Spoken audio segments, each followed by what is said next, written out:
I watched the color drain from Natalie's face as I slid the ownership papers across the kitchen island. Our kitchen island, the one I'd personally selected from Italian marble.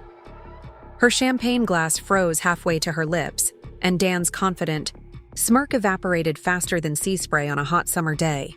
"There must be some mistake," she stammered, her eyes darting to Dan for reassurance he couldn't provide. "That's not possible," Dan finally managed, his voice catching. I simply smiled, running my fingertips over the smooth countertop. "Actually, it's not just possible, it's legally binding. You have exactly 48 hours to remove your belongings from my property." The text message had come at 3:17 a.m., jolting me awake from a fitful sleep. The bright screen illuminated the darkness of my downtown apartment, my temporary refuge since Dan had suggested we take some space 3 months earlier. I blinked at the message, convinced it must be a dream. It was from Emma, my sister. "You need to see this." Attached was a photo of Dan and Natalie on the deck of our Cedar Cove beach house, toasting with champagne against the backdrop of a spectacular sunset. The caption on Natalie's social media post read, "New home, new beginnings with the love of my life. Lighthouse Point, forever home." Before we jump back in, tell us where you're tuning in from, and if this story touches you, make sure you're subscribed, because tomorrow I've saved something extra special for you. My hands trembled as I stared at the image, the familiar panoramic view of the lighthouse from our deck. The same deck where Dan and I had renewed our vows on our 10th anniversary just 2 years ago. The beach house at Lighthouse Point wasn't just any property. It had been my dream, my sanctuary, my greatest achievement. I'd discovered it 5 years ago, a neglected foreclosure with crumbling walls but breathtaking potential. I'd spent countless weekends personally overseeing the renovation, turning it from a dilapidated structure into a modern glass masterpiece that graced the covers of coastal living magazines. And now Natalie, my former yoga instructor who'd somehow transitioned from helping me with downward dog to sleeping with my husband, was calling it her forever home. Another message from Emma followed. "Did you know about this? Are they allowed to do that? I thought the beach house was in your name." The beach house, my beach house. The property I'd found, financed and transformed while Dan was busy climbing the corporate ladder, too preoccupied with his marketing career to bother with what he'd called my expensive hobby. The property, whose deed I'd specifically protected, in a private addendum to our prenuptial agreement, a detail Dan had been too preoccupied to read carefully during our whirlwind engagement 15 years ago. I got out of bed, my bare feet silent against the polished concrete floor of my rented apartment. Walking to the window, I looked out at the city skyline, so different from the ocean waves I'd fallen asleep to for years. Somewhere along the coastline was my beach house, the glass walls now witnessing Dan and Natalie's celebration, the Italian marble kitchen island supporting their champagne flutes, the master bedroom with its panoramic ocean views cradling their betrayal. But they didn't know what I knew. They hadn't read what I'd read. They hadn't planned what I'd planned. My phone buzzed again with a message from Caroline, my oldest friend and, more importantly, the real estate attorney who'd helped me structure the purchase of the beach house. "Just saw Natalie's post. Call me first thing in the morning. Remember what we discussed about the property transfer clause. It's time." My hands stopped trembling as clarity washed over me like a cold wave. The initial shock of betrayal crystallized into something harder, something colder, something more determined. I opened my laptop, the blue light illuminating my face in the darkness. The Lighthouse Point property documents were still in my secured properties folder, along with the addendum that Dan had signed with barely a glance, too eager to get to our honeymoon in Bali. A smile spread across my face as I reviewed the ownership structure and transfer conditions. Dan had always teased me for being too thorough, too cautious with our finances. "Loosen up, Becky," he'd say, rolling his eyes at my insistence on reading every contract, every investment prospectus, every property agreement. You're missing out on living while you're buried in all these boring details. But those boring details had been my armor, my insurance policy against exactly this kind of betrayal. And Dan, in his arrogance, had never bothered to understand the intricacies of our financial arrangements I'd carefully constructed as the financial analyst in our relationship. I picked up my phone to call Caroline, but hesitated as another message came through. This time from Dan himself. "We need to talk about dividing the properties. Natalie and I would like the beach house. You can keep the city condo. It suits your lifestyle better anyway." My lifestyle? As if my preference for financial security over extravagant displays was something to belittle rather than appreciate. As if the woman who had doubled his investment portfolio and secured their financial future was somehow less deserving of the beach house that she had created from nothing. I didn't respond. Instead, I opened my digital safe and downloaded the complete financial history of the Lighthouse Point property. Every payment, every renovation expense, every insurance document. Each file told a story that contradicted the narrative Dan was currently selling to Natalie, to our friends, perhaps even to himself. By the time the sun rose over the city skyline, casting long shadows across my temporary apartment, I had compiled everything I needed. Today would not be a day for tears or recriminations. Today would be the day I reclaimed what was rightfully mine. Looking at my reflection in the window, I hardly recognized the woman staring back at me. Gone was the accommodating wife who had stood in Dan's shadow at corporate events, nodding and smiling as he took credit for investment strategies I had developed. In her place stood someone stronger, someone who refused to be written out of her own success story. They thought they were beginning their happily ever after in my beach house. They didn't realize they had just made the biggest mistake of their lives. And by the time they figured it out, it would be too late. The beach house would have its rightful owner again, and it wouldn't be them. The sun was just beginning to warm the coastal mist as I pulled my car into the private drive at Lighthouse Point.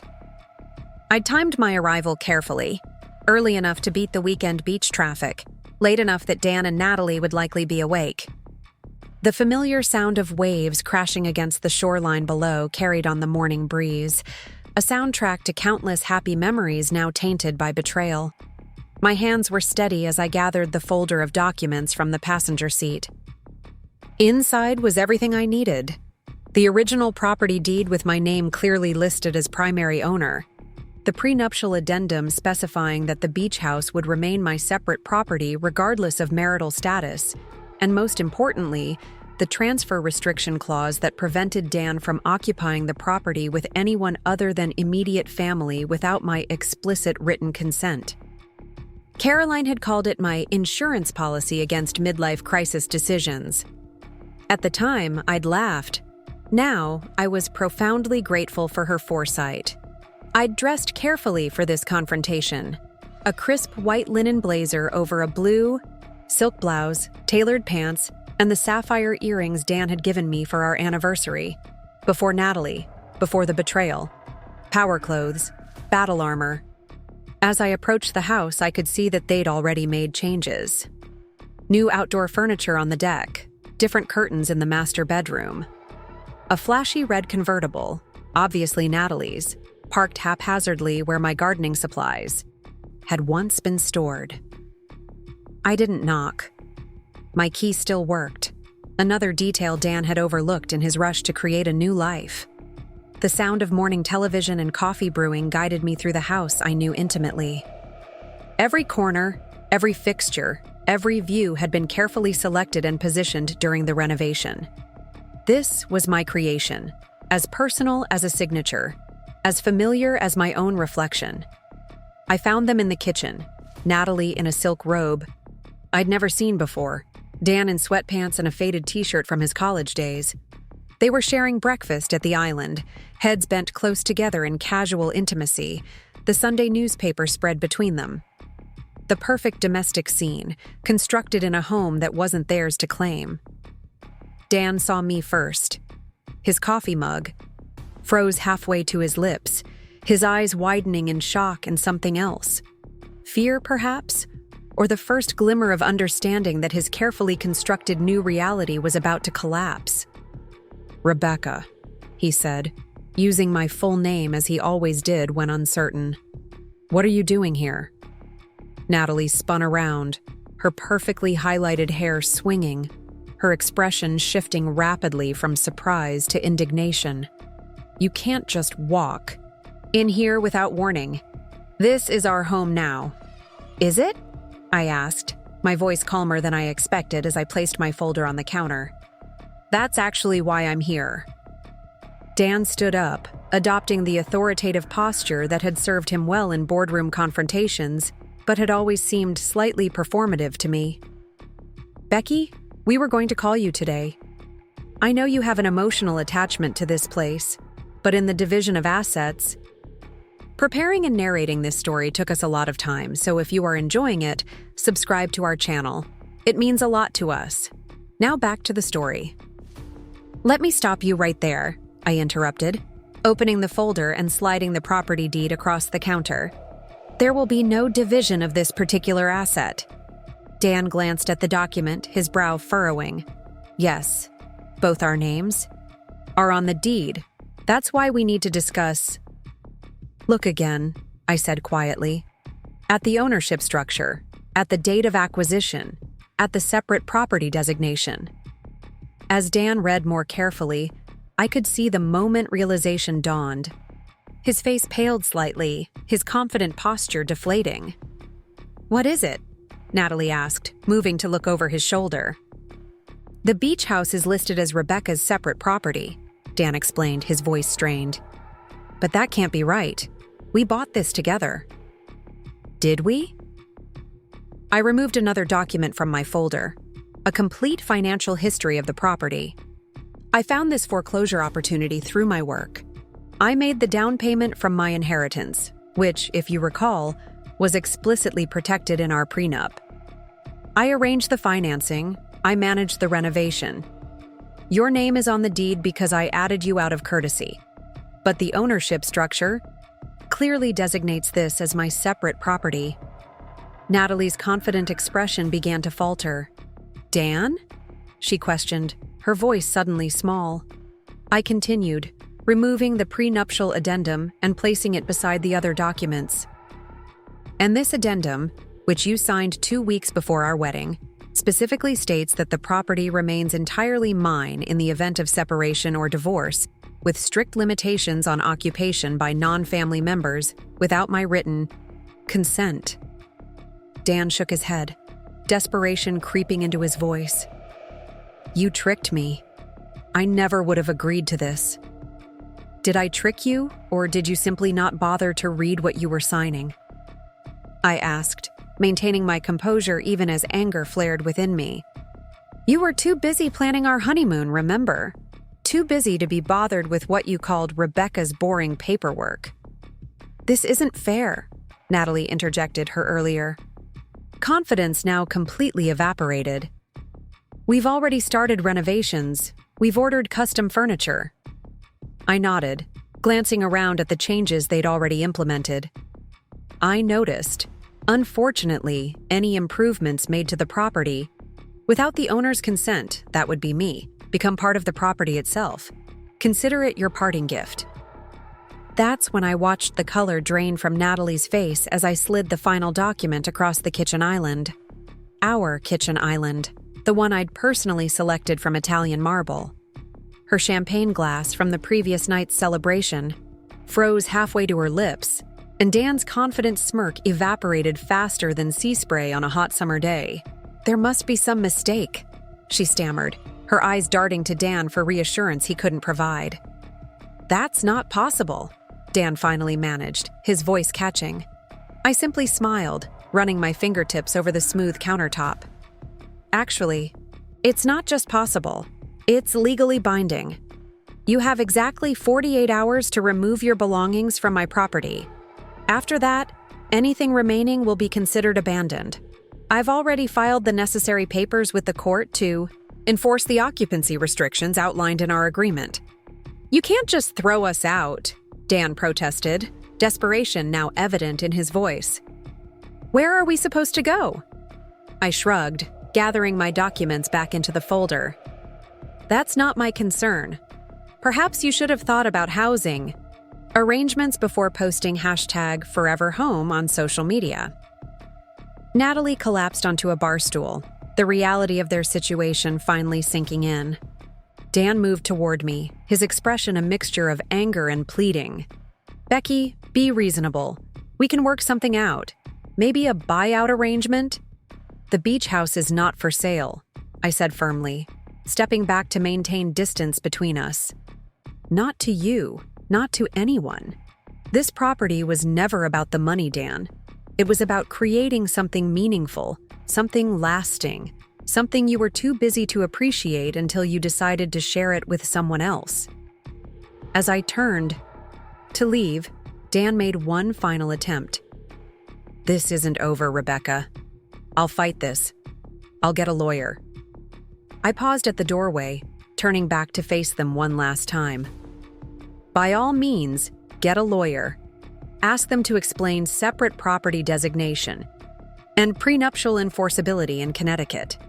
Ask them about the documentation I've maintained for 5 years establishing this property as my separate asset. Ask them about the text message you sent me this morning, attempting to claim my property as part of your new life with Natalie." I gestured toward the panoramic windows, toward the lighthouse in the distance that had given this property its name. "This house has weathered nor'easters and hurricanes, Dan. I'm pretty sure it can weather your legal tantrum as well." With that, I walked out into the morning sunshine, the sound of waves growing louder as I approached the edge of the property. Standing on the cliff overlooking the private beach below, I took my first deep breath in months. The salt air filled my lungs, clearing away the last vestiges of doubt and grief. The beach house was mine again, and more importantly, so was my power. My phone buzzed with a message from Caroline. "How did it go?" I smiled, looking back at the glass house gleaming in the morning light, at the red convertible now being hurriedly loaded with suitcases, at the dream home I had created and now reclaimed. "Exactly as planned," I replied. "They're packing as we speak." 3 months had passed since the morning I'd reclaimed my beach house at Lighthouse Point. The summer season was in full swing, bringing with it warm breezes, spectacular sunsets, and a sense of renewal I hadn't expected to find so quickly after the turmoil of the past year. I stood on the deck, surveying the changes I'd made since that confrontation. The foreign furniture Natalie had selected was gone, replaced with pieces that reflected my own taste. Comfortable, elegant, built to last. The master bedroom had been completely redesigned, erasing any lingering presence of their brief occupation. Even the kitchen had been subtly transformed with new backsplash tiles handcrafted by a local artisan. The house was fully mine again, in every sense. "This spot still has the best view on the entire coastline," Emma said, joining me at the railing with 2 glasses of wine. My sister had been my rock throughout the ordeal, from that first revelatory text message to the multiple legal maneuvers Dan had attempted in the weeks following his eviction. "It always did," I replied, accepting the glass gratefully. "Dan just never took the time to appreciate it." Emma leaned against the railing, studying my face with the frank assessment only a sister could get away with. "You seem different, you know, stronger." I smiled, considering her observation. "Not stronger, just more aware of my strength." My phone buzzed with a text from Caroline. "Final divorce papers signed and filed. Dan accepted the settlement terms. Congratulations, you're officially free." I showed the message to Emma, who raised her glass in a toast. "To new beginnings. And to prenuptial addendums," I added with a laugh. The settlement had been remarkably straightforward once Dan realized the extent of my preparation. Caroline had been masterful in the negotiations, leveraging every document I'd carefully preserved over the years of our marriage. In the end, Dan had kept his company shares and retirement accounts, while I retained the beach house and my separate investments. It was fair, clean, and most importantly, final. Natalie had disappeared from the picture almost immediately after the confrontation at the beach house. According to mutual friends, she'd quickly realized that Dan, without his perceived success, without the beach house, without the carefully constructed image of wealth and achievement, wasn't the prize she'd imagined. She'd moved on to another target, another life to insert herself into. "Have you heard the latest?" Emma asked, scrolling through her phone. Dan's marketing firm lost the Westbrook account. Apparently, the CEO's wife was friends with Michelle at Coastal Trust, who might have mentioned that Dan's big investment strategies were actually yours all along. I shook my head, feeling no satisfaction in Dan's professional struggles. That's not why I did this, you know. It was never about revenge. Then what was it about? Emma asked, genuinely curious. I gazed out at the lighthouse, its beam just becoming visible as the sun began its descent toward the horizon. It was about preservation, about protecting, something I valued from someone who didn't understand its worth. We stood in comfortable silence for a moment, listening to the waves crash against the shore below. Finally, Emma spoke again. The house looks amazing, by the way. The renovations you've done since they left. They've made it even more special. She was right. Each change, each refinement had been deliberate, not to erase painful memories, but to enhance the property's true character. The glass walls now featured subtle etching that captured the light differently throughout the day. The garden had been expanded with native plants that attracted butterflies and hummingbirds. The private path to the beach had been restored with sustainable materials that would weather the coastal elements gracefully. Trevor called again, Emma mentioned casually, referring to the real estate agent who'd been persistently inquiring about the property. He says he has a buyer willing to offer 7 figures, no inspection required. I laughed. The house isn't for sale. That's what I told him. But he seemed to think everyone has a price. I shook my head. Not for this place. Some things aren't about money. The truth was, the beach house represented something far more valuable than its considerable market price. It represented my vision, my financial acumen, my ability to see potential where others saw only problems. It represented the strength I'd always had, but had sometimes forgotten during my years with Dan. My phone buzzed again. An email notification from the Cedar Cove Historical Society. They'd accepted my proposal to host their annual fundraiser at the beach house next month. It would be the first of many community events I planned to host, opening the home I'd created to causes that mattered. You know what I love most about all this? Emma said suddenly. Dan always claimed you were too practical, too cautious, too focused on details. He never understood that those qualities were your superpower, those boring details he couldn't be bothered with. They're the reason you're standing here right now, in your house, on your terms. She was right. Throughout our marriage, Dan had painted my thoroughness as a character flaw rather than a strength. My attention to detail, my insistence on reading fine print, my careful documentation of our financial history, these had been subjects of his gentle mockery for years. Now, they were the very things that had protected me when I needed protection most. As the sunset painted the sky in brilliant oranges and pinks, we heard the sound of car doors closing in the driveway. Caroline had arrived with a small group of friends, the inner circle who'd supported me through the divorce, who'd never once questioned my right to fight for what was mine. Ready for dinner? Emma asked. Caroline's bringing that chef from Harbor Cafe to cook for us. I nodded, taking one last look at the lighthouse before following her inside. The house was filled with laughter and conversation, with people who valued me for exactly who I was. The expansive dining table, a custom piece I'd commissioned from reclaimed wood, was being set for 8.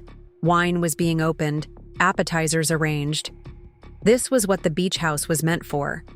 Not as a trophy for Dan to show off to his mistress, but as a home where genuine connections could be celebrated, where authentic moments could unfold against the backdrop of ocean waves and lighthouse beams. Later that evening, after everyone had gone and the house was quiet except for the distant sound of the surf, I sat alone on the deck with a final glass of wine. My phone lit up with a message from Dan, the first I'd received since the divorce was finalized. "I finally understand what the beach house meant to you, what I tried to take away. I'm sorry." I didn't respond. His understanding came too late. But in truth, it didn't matter anymore. This wasn't about him or Natalie, or even about the pain of betrayal. It was about recognizing my own worth, about standing firm when it would have been easier to step aside, about valuing what I had built too much to let it be diminished. The lighthouse beam swept across the water in its steady rhythm, a reminder that some things remain constant, even as life changes around them. The beach house stood solid beneath me, its glass walls now reflecting only my vision, my taste, my future. Dan and Natalie had thought they were writing a love story with a fairy tale ending in my beach house. Instead, they had simply been minor, characters in a different story altogether. A story about a woman who refused to be written out of her own creation, who had the foresight to protect what mattered most, and who ultimately found something better than revenge. She found herself. And as the night grew deeper and the stars reflected on the water below, I knew with absolute certainty that I had found my true forever home, not just in this house of glass and light, but in the strength I'd rediscovered within myself. The morning after my confrontation with Dan and Natalie at the beach house dawned with unexpected clarity. I awoke in my downtown apartment feeling lighter somehow, as though reclaiming my property had also reclaimed something essential within me. The sun filtered through the minimalist blinds, casting linear patterns across the polished concrete floor. This space, so different from the airy expansiveness of Lighthouse Point, had initially felt like exile. Now it felt like a cocoon, a necessary transition between who I had been and who I was becoming. My phone buzzed with messages from both Emma and Caroline, checking in after yesterday's showdown. I texted them both quick reassurances before calling Michelle at Coastal Trust Financial. As the bank's senior loan officer and my longtime friend, she'd been instrumental in helping me secure the original financing for the beach house renovation. "They did what?" Michelle's incredulous voice carried through the speaker after I explained the situation. "Dan actually thought he could just move his girlfriend into your separate property." "Apparently," I replied, brewing my morning coffee. "What's worse is that they've already applied for a renovation loan. Trevor Wilson called me last night, after you and I spoke. Said Dan and Natalie came to him about getting a second mortgage on the property to fund some major structural changes." Michelle's laugh was short and sharp. "Well, that's not happening. Not without your signature, which I'm guessing you haven't provided. Not only have I not provided it, but I've explicitly forbidden any structural modifications to the property," I confirmed. "Caroline filed the restriction with the county recorder yesterday afternoon." "Smart move." I could hear Michelle typing rapidly on her keyboard. "And just in time. There's an application here, submitted 2 days ago." Dan listed himself as the primary owner with full decision-making authority. The audacity still managed to surprise me, even after everything. "Can you send me a copy of that application?" "Already in your inbox," Michelle replied. "I've also flagged the property in our system. No loans, no lines of credit, no financial instruments of any kind can be attached to it without your in-person verification." After ending the call, I opened my laptop to review the loan application Dan had submitted. The document was breathtaking in its deception. Not only had he listed himself as primary owner, but he'd included a renovation plan that would have fundamentally transformed the property. The carefully preserved coastal character I'd worked so hard to enhance would have been replaced with what the attached design brief called contemporary luxury minimalism. The plans showed glass walls replaced with smaller windows, the open concept design divided into more traditional rooms, and, most devastatingly, the vintage lighthouse view reading nook converted into a home gym. My sanctuary, the spot where I'd spent countless mornings watching the sunrise with a book and coffee, would have become a showcase for Natalie's fitness equipment. I closed the document, fighting a wave of fresh anger. This wasn't just about Dan betraying our marriage or Natalie inserting herself into our lives. This was about them attempting to erase my vision, my aesthetic, my very presence from a space I had lovingly created. My phone rang, Dan's name flashing on the screen. After a moment's hesitation, I answered. "Really, Rebecca?" His voice was tight with controlled fury. "You're blocking the renovation loan." "I'm not blocking anything," I replied calmly. "I'm exercising my rights as the legal owner of the property. Rights you apparently tried to circumvent by filing fraudulent paperwork." "It wasn't fraudulent. My name is on the deed. As a secondary owner with limited rights, as explicitly outlined in the agreement you signed. An agreement your loan application conveniently failed to mention." His frustrated sigh was familiar, the sound he made. When caught in a mistake he couldn't charm his way out of. "Look, we need to be reasonable here. The renovations would increase the property value. It's a smart investment." "The beach house isn't an investment property, Dan. It's my home. A home you barely used in the past year. You were always working, always too busy to enjoy it. Natalie appreciates—" "Don't." My voice turned to ice. "Don't you dare suggest that Natalie deserves my house because she has more leisure time to enjoy it. I worked 60-hour weeks as a financial analyst while renovating that property every weekend for a year. I researched sustainable materials, historical coastal architectural elements, and energy-efficient systems. I tracked down the original lighthouse keepers' journals for design inspiration. Every detail, every feature of that house exists because I made it exist." The line went silent for a moment before Dan spoke again, his tone shifting to the conciliatory voice he used in difficult client negotiations. "Becky, I know you're hurt about us, about how things ended, but this isn't the way to handle it. Using the beach house as leverage. This isn't about leverage, Dan. The beach house is mine. It always has been. The fact that you think my enforcing my legal ownership is some kind of emotional retaliation just shows how little you understand about who I am. And who are you exactly?" His voice took on a mocking edge. "The same detail-obsessed, work-addicted woman who couldn't maintain a marriage? The same Rebecca who was so busy building a perfect house that she forgot to build a relationship?" The accusation stung, perhaps because it contained a kernel of truth I wasn't ready to examine. But I wasn't going to let Dan use my self-doubt as a weapon. "I'm someone who knows her worth," I said finally. "Someone who understands that creation matters, preservation matters, respect matters. 3 things you've demonstrated no appreciation for." Before he could respond, I continued. "You have 47 hours left to remove your personal belongings from Lighthouse Point. Caroline will be present to ensure nothing beyond your personal effects leaves the property." "This isn't over," Dan warned. "Actually, it is. Goodbye, Dan." After ending the call, I sat motionless at my kitchen counter, coffee cooling untouched before me. Dan's words echoed uncomfortably in my mind.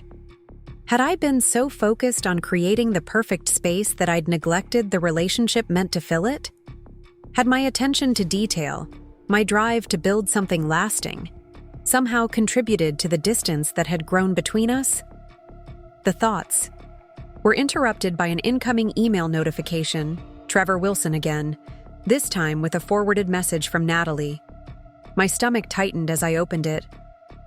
"Trevor, as discussed, we're moving forward with the contemporary renovation of the Lighthouse Point property regardless of Rebecca's objections. Dan assures me that her resistance is temporary and merely emotional. We'd like to schedule the contractor walkthrough for next week. The sooner we can transform this outdated beach cottage into something truly spectacular, the better. Attached were more detailed plans, Natalie's vision for my beach house. Gone was the weathered cedar siding I'd specially sourced from a sustainable forest in Oregon. Gone were the reclaimed hardwood floors I'd personally stained to match the color of wet sand. Gone was the custom kitchen with its handcrafted open shelving and vintage marine lighting fixtures. In their place was a sterile, white-on-white aesthetic that could have been lifted from any luxury condo showroom in any city anywhere. Generic, soulless, utterly devoid of the character I'd so carefully cultivated. I picked up my phone and called. Trevor. Rebecca, I was just about to call you, he began, sounding uncomfortable. About Natalie's email. There will be no contractor walkthrough, I interrupted. And I'd appreciate if you would stop entertaining their renovation fantasies. The property is not being modified, period. Trevor cleared his throat nervously. I understand your position, but Dan was quite insistent that this was moving forward. He mentioned something about a legal challenge to the ownership structure? So that was their plan. Dan was going to contest the property designation in court, hoping to force a sale or division. Trevor, let me be perfectly clear. The ownership of Lighthouse Point is not in question. The prenuptial agreement and separate property designation are legally binding and extensively documented. But more importantly, I found that property. I financed it. I renovated it. My vision created what stands there today. I paused, gathering my thoughts before continuing. I understand that Dan and Natalie have engaged your services. That's your business decision. But I'm asking you, as someone who has known me for years, not to participate in their attempt to erase what I've built. There was a long pause before Trevor responded, his voice softer. You're right, Rebecca. I shouldn't have let Dan pressure me into this position.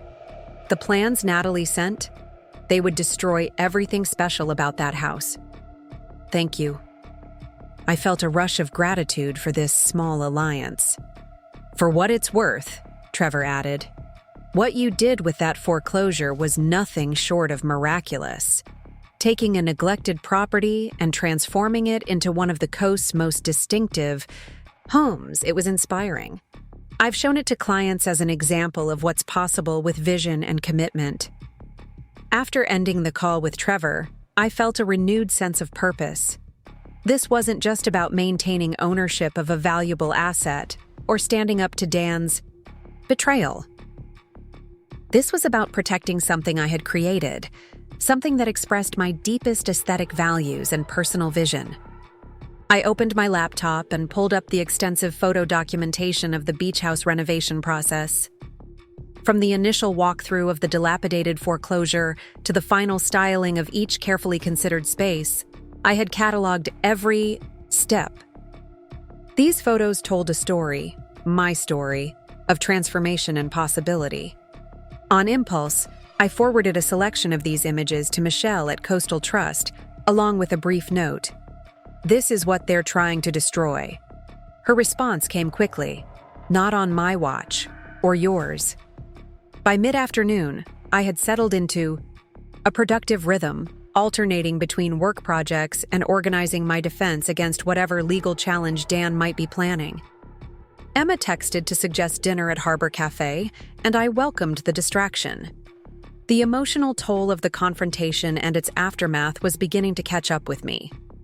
Harbor Cafe occupied a converted boathouse on Cedar Cove's working marina. Its weathered wooden deck extended over the water, offering views of fishing boats and pleasure craft bobbing gently in their slips. The restaurant had been my suggestion for date nights throughout my marriage to Dan, who had always preferred trendier establishments with celebrity chefs and elaborate cocktail programs. Harbor Cafe, with its fresh seafood and unpretentious atmosphere, had never impressed him. Emma was already seated at our favorite corner table when I arrived, a bottle of white wine chilling beside her. You look better than I expected, she said, studying my face as I sat down. Less devastated, more. I don't know. Determined? I smiled, pouring myself a glass of wine. That's exactly it. I thought I'd feel worse after confronting them. But instead, I feel clarified. Clarified, Emma repeated, turning the word over. That's an interesting choice. It's like everything that was murky is suddenly crystal clear. My priorities, my boundaries, what I'm willing to fight for, and what I can let go. The server approached with menus, though we hardly needed them. Emma and I had been ordering the same dishes at Harbor Cafe since childhood. Clam chowder for her, grilled swordfish for me, house-made key lime pie to share. So what's the next move? Emma asked after the server departed. Caroline said Dan's likely to contest the property designation. I nodded, breaking apart a piece of sourdough from the bread basket. That's my guess too. He'll probably claim that despite the prenup language, the beach house functioned as marital property because we both used it. Will that work? Not. With the documentation I have. Every major expense related to Lighthouse Point came from my separate accounts. The initial purchase, the renovation costs, even the property taxes, all paid from funds explicitly designated as mine in the prenuptial agreement. Emma shook her head in wonder. I still can't believe he signed that agreement without reading it carefully. Dan always thought financial details were beneath him, I explained. He considered himself the big-picture visionary, while I managed the supposedly mundane aspects of our life together. It never occurred to him that those details would ultimately matter more than his vague vision. Our food arrived, the familiar comfort of Harbor Cafe's simple but expertly prepared seafood, providing a momentary respite from the stress of the situation. We ate in companionable silence for a few minutes before Emma spoke again. Do you ever wonder if things might have been different? If you and Dan could have found a way through this if Natalie hadn't entered the picture? I considered the question honestly, watching a fishing boat return to the harbor with its day's catch. Natalie isn't the cause of our problems, I said finally. She's a symptom. Dan and I were growing apart long before she started teaching at his gym. He wanted a certain kind of life, showy, status-oriented, impressive from the outside. I wanted substance, quality, meaning. For a while, we managed to convince ourselves those desires weren't mutually exclusive. And then the beach house happened. I smiled ruefully. It was supposed to be our compromise, his desired status symbol and my creative project combined. But something changed during the renovation. The more invested I became in creating something authentic and meaningful, the more Dan seemed to resent it. He started making jokes about my obsession with the house, about how I cared more about selecting the perfect shade of blue for the guest room than I did about our social calendar. Emma nodded, understanding dawning in her expression. So, when Natalie came along, she represented everything I wasn't. Carefree, socially ambitious, impressed by Dan's carefully constructed image, willing to be decorative rather than substantive. That's a polite way of describing her, Emma muttered. I laughed despite myself. I'm trying not to vilify her completely. She fell for the version of Dan he wanted the world to see. Successful, confident, generous. She doesn't know yet that most of that success was built on my financial strategies, that the confidence masks profound insecurity, and that the generosity extends only to what benefits his image. She'll learn, Emma said with a hint of satisfaction, especially now that they'll need to find a new place to live. One Dan will actually have to pay for himself. As the sun began to set over the harbor, casting long golden reflections across the water, I felt a strange sense of peace settling over me. The anger that had initially fueled my confrontation with Dan and Natalie was transforming into something else. A quiet certainty that I was standing exactly where I needed to stand, fighting exactly the battle I needed to fight. Enough about Dan and Natalie, I said, signaling for the check. Tell me how your gallery showing went last weekend. Emma launched into an animated description of her latest art exhibition, her hands gesturing expressively as she recounted the evening's highlights. My sister had always been the family artist, her paintings of coastal landscapes earning increasing recognition in recent years. I listened attentively, grateful for the reminder that life extended far beyond my current conflict. As we walked back to our cars after dinner, Emma linked her arm through mine in a gesture reminiscent of our childhood. "You know what I just realized?" she said. "This is the first time we've talked about your situation with Dan where you haven't seemed devastated. Hurt, yes. Angry, definitely, but not broken." I considered her observation as we reached the parking lot. "I think that's because I'm finally fighting for something that's unequivocally mine. Not our marriage, which was always a shared responsibility with shared failures. Not Dan's love, which clearly wasn't what I thought it was. But the beach house, that's different. That's something I created that reflects my true self. Defending it feels like defending who I am at my core." Emma hugged me tightly before we parted. "Well, I like who you are at your core, Becky. Always have. And I'm glad you're fighting." The drive back to my apartment took me along the coastal road, with its sweeping views of the shoreline. As I rounded the bend near Lighthouse Point, I could see my beach house illuminated against the darkening sky. Dan's car was in the driveway, but Natalie's red convertible was conspicuously absent. Had she already left? Was their unified front crumbling under the reality of their situation? For a moment, I was tempted to turn in, to confront Dan again, and demand answers about their plans. But that wasn't the battle I needed to fight tonight. The legal groundwork was laid. Caroline was handling the formal aspects of enforcing the property restrictions. My presence would only fuel emotional drama that served no purpose. Instead, I continued past the turnoff, focusing on the lighthouse beam sweeping rhythmically across the water. That steady, dependable light had guided ships safely to harbor for over a century, unchanged by passing fashions or temporary storms. There was something profound in its constancy, something worth preserving. Back at my apartment, I found an envelope that had been slipped under my door. Inside was a formal-looking document with the letterhead of Harrington and Associates, Dan's longtime attorney. My heart rate quickened as I unfolded the letter, anticipating the legal challenge we'd been expecting. Instead, I found something entirely unexpected. It was a petition for an emergency hearing regarding the Lighthouse Point property, but not to contest my ownership.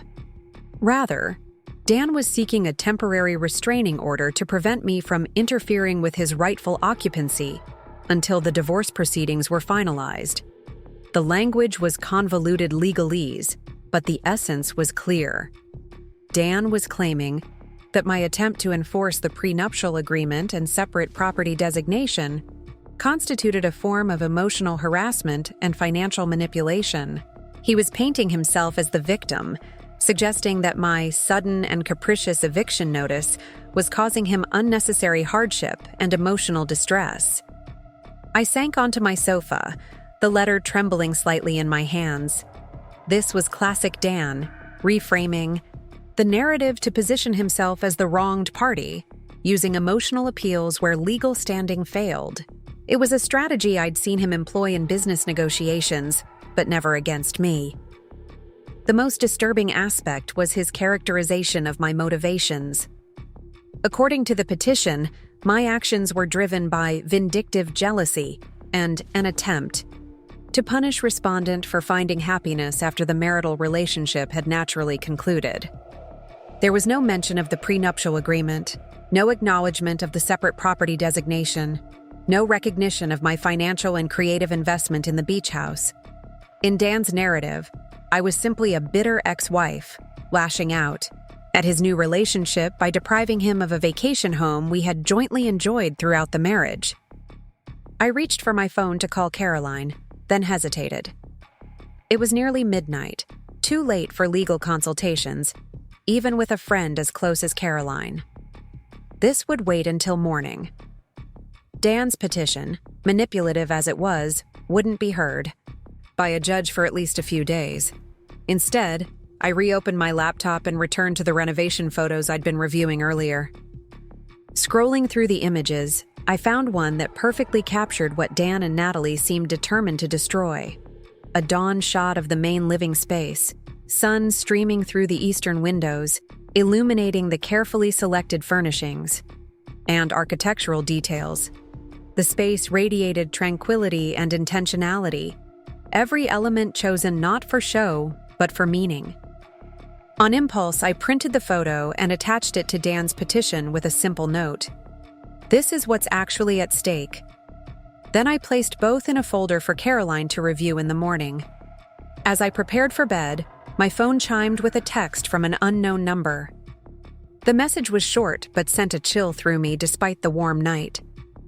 You won this round, but Dan deserves that house more than you ever will. Some people just can't accept when something is over. Back off before things get uglier. N. Natalie. Somehow she'd obtained my new number, the one I'd changed specifically to limit contact with her and Dan.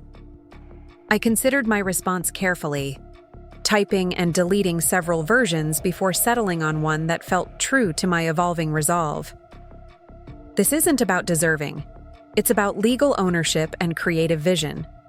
The beach house is mine, by law, by investment, and by creation. That's not changing. Please don't contact me again. I blocked the number immediately after sending, not interested in whatever response she might craft.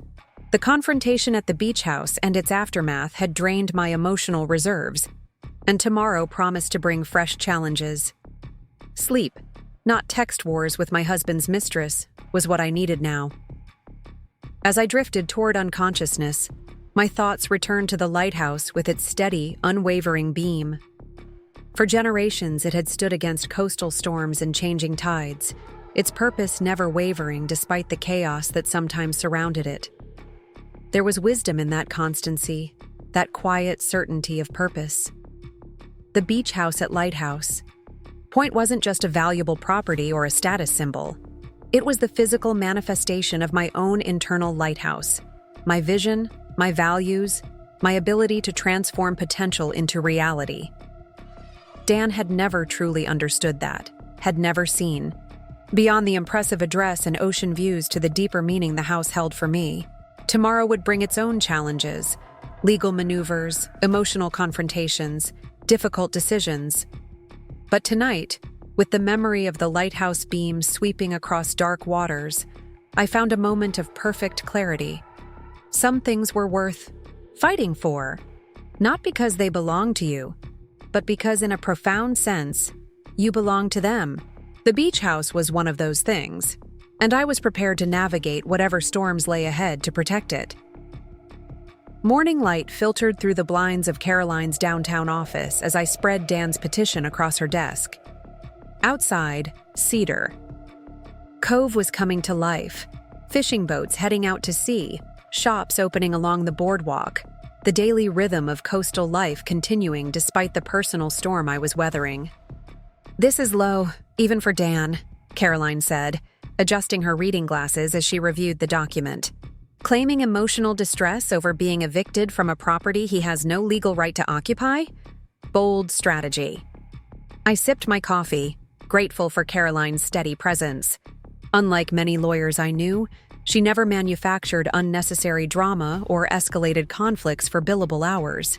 She had been handling my legal affairs since before I met Dan, and her institutional knowledge of my financial arrangements was proving invaluable. What concerns me most is his characterization of my motives, I admitted. The petition makes me sound unhinged, a jealous ex-wife lashing out rather than a property owner enforcing her rights. Caroline nodded, making notes in the margin of the document. That's deliberate. Dan knows he doesn't have legal standing, so he's attempting to shift this from a property dispute to an emotional one. Judges are human. They can be swayed by compelling narratives. So what's our counter strategy? Facts, documentation, timeline. Caroline tapped her pen against each word for emphasis. We strip the emotion completely and focus on the indisputable realities. The prenuptial agreement is valid, the separate property designation is clear, your financial records prove you paid for the property from separate funds, and Dan signed multiple documents acknowledging these arrangements. She pulled out a fresh legal pad and began outlining our response. We'll also need to address his claim about rightful occupancy. The fact that he's been living there since your separation doesn't establish residency rights when the property's ownership is explicitly addressed in your prenup. I hesitated, remembering something Dan had said during our confrontation. He mentioned Natalie has already ordered custom furniture for the renovation.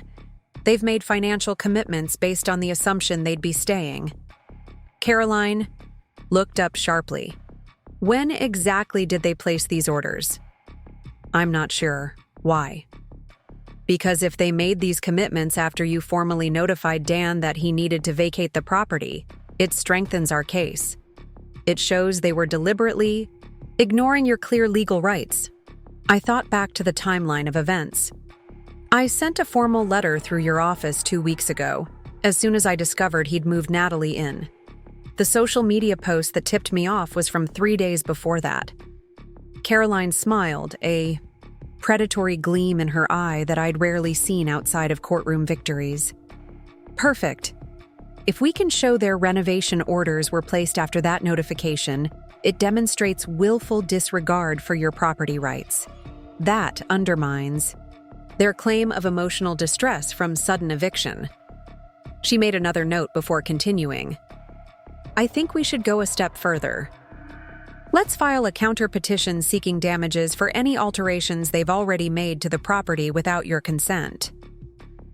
The thought of Dan and Natalie making changes to my carefully designed space renewed my sense of urgency. How quickly can we get before a judge? Dan's petition for an emergency hearing works in our favor there. I'll have our counter petition ready by this afternoon, and we should be on the docket within 48 hours. Caroline gathered the documents into a neat pile. In the meantime, I suggest you document the current state of the property. Take detailed photos of every room, every feature they might have already modified. The prospect of returning to Lighthouse Point so soon after the confrontation made my stomach tighten. Won't that escalate tensions if I show up while they're still there? Normally, I'd say yes. But in this case, your rights as the primary owner include inspection of the property. Take Emma with you if you're concerned about being alone with them.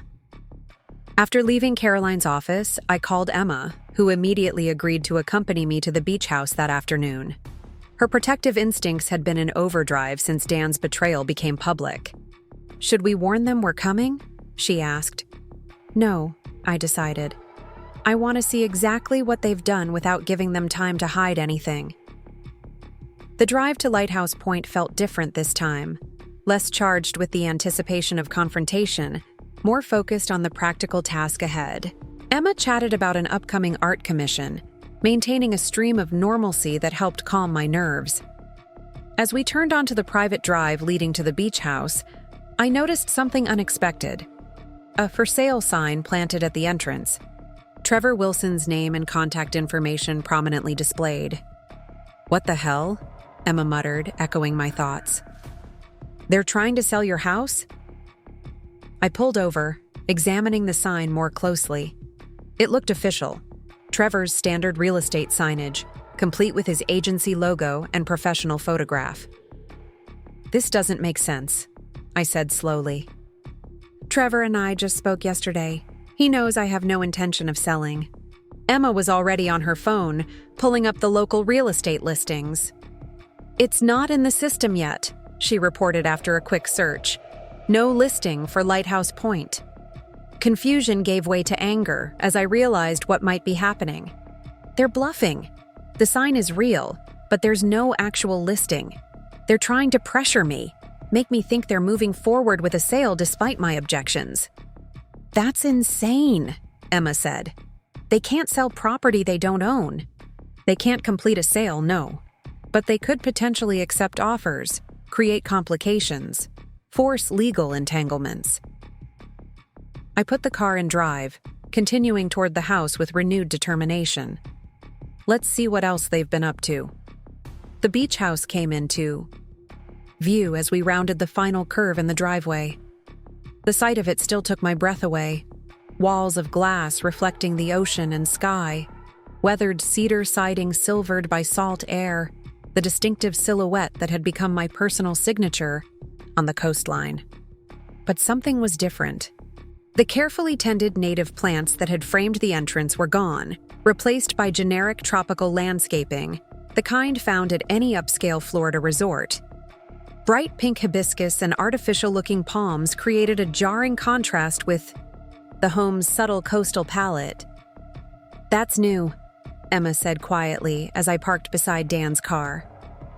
Natalie's red convertible was nowhere to be seen. My key still worked in the front door, though I knocked first, not wanting to startle Dan if he was inside. No response. After a second knock, I used my key and entered what felt increasingly like alien territory. The changes were immediately apparent. The entryway's reclaimed wood console table, a piece I'd commissioned from a local craftsman who worked with salvaged materials from historic shipwrecks, had been replaced with a mirrored monstrosity that reflected fractured light throughout the previously serene space. "They've been busy," Emma whispered, her expression reflecting my own dismay. The main living area had been partially dismantled. My carefully selected furnishings, each piece chosen for its craftsmanship, comfort, and harmony with the coastal setting, were pushed against walls or missing entirely. In their place stood sealed boxes from high-end furniture retailers, their labels advertising modern luxury and contemporary design. "Take photos of everything," I reminded Emma, pulling out my own phone to document the changes. Every alteration, every replaced item, every delivery box with dates visible. We moved methodically through the house, cataloging the transformation room by room. The damage was substantial but inconsistent.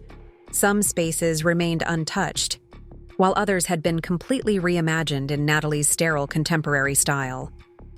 The kitchen had suffered the most extensive modifications.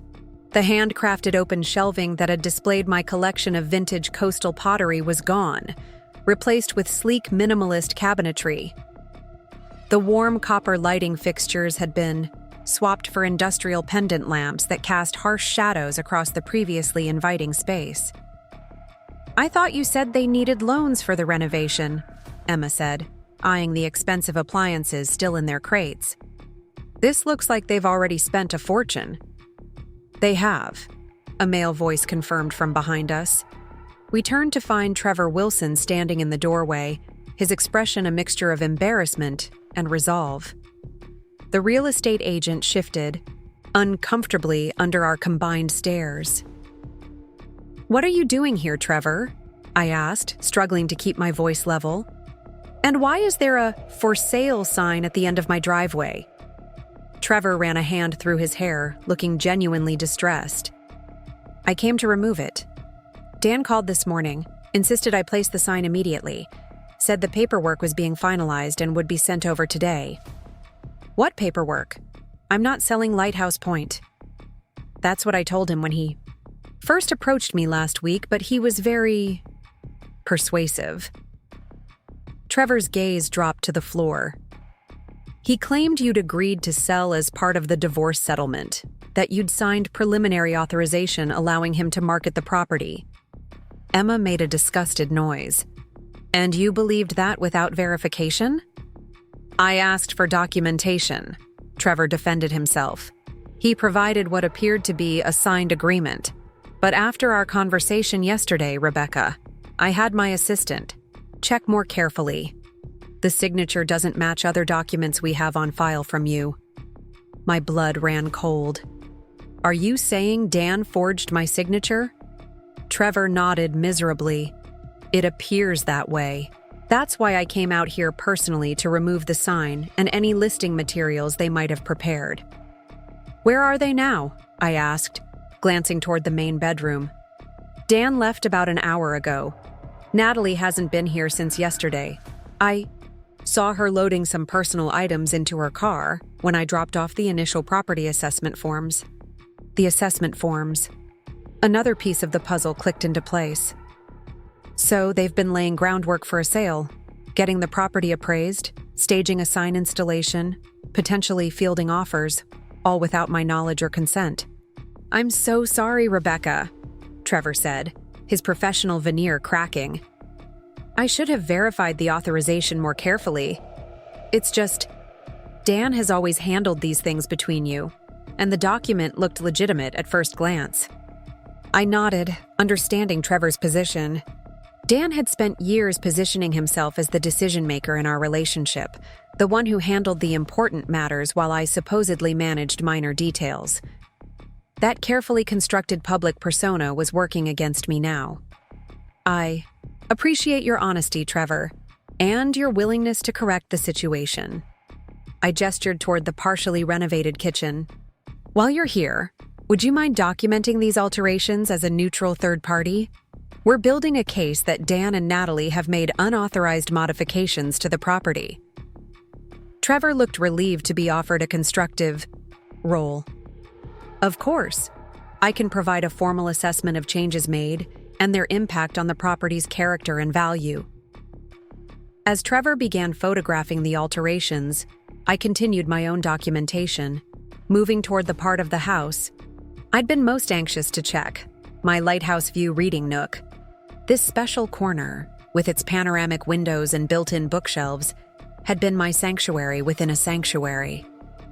The place where I'd spent countless mornings watching the sunrise, reading, thinking, being fully present in a way the rest of my busy life rarely allowed. What I found stopped me in my tracks. The built-in bookshelves had been ripped out, leaving raw edges in the previously perfect walls. The window seat, custom built to fit the exact dimensions of the bay window, was gone. Exercise equipment in various stages of assembly filled the space instead, along with mirrors ready to be mounted on the walls. Emma found me there, staring at the destruction in silence. "Becky," she said softly, putting a hand on my shoulder. "I'm so sorry." I shook my head, unable to find words for the sense of violation I felt. This wasn't just property damage or unauthorized renovation.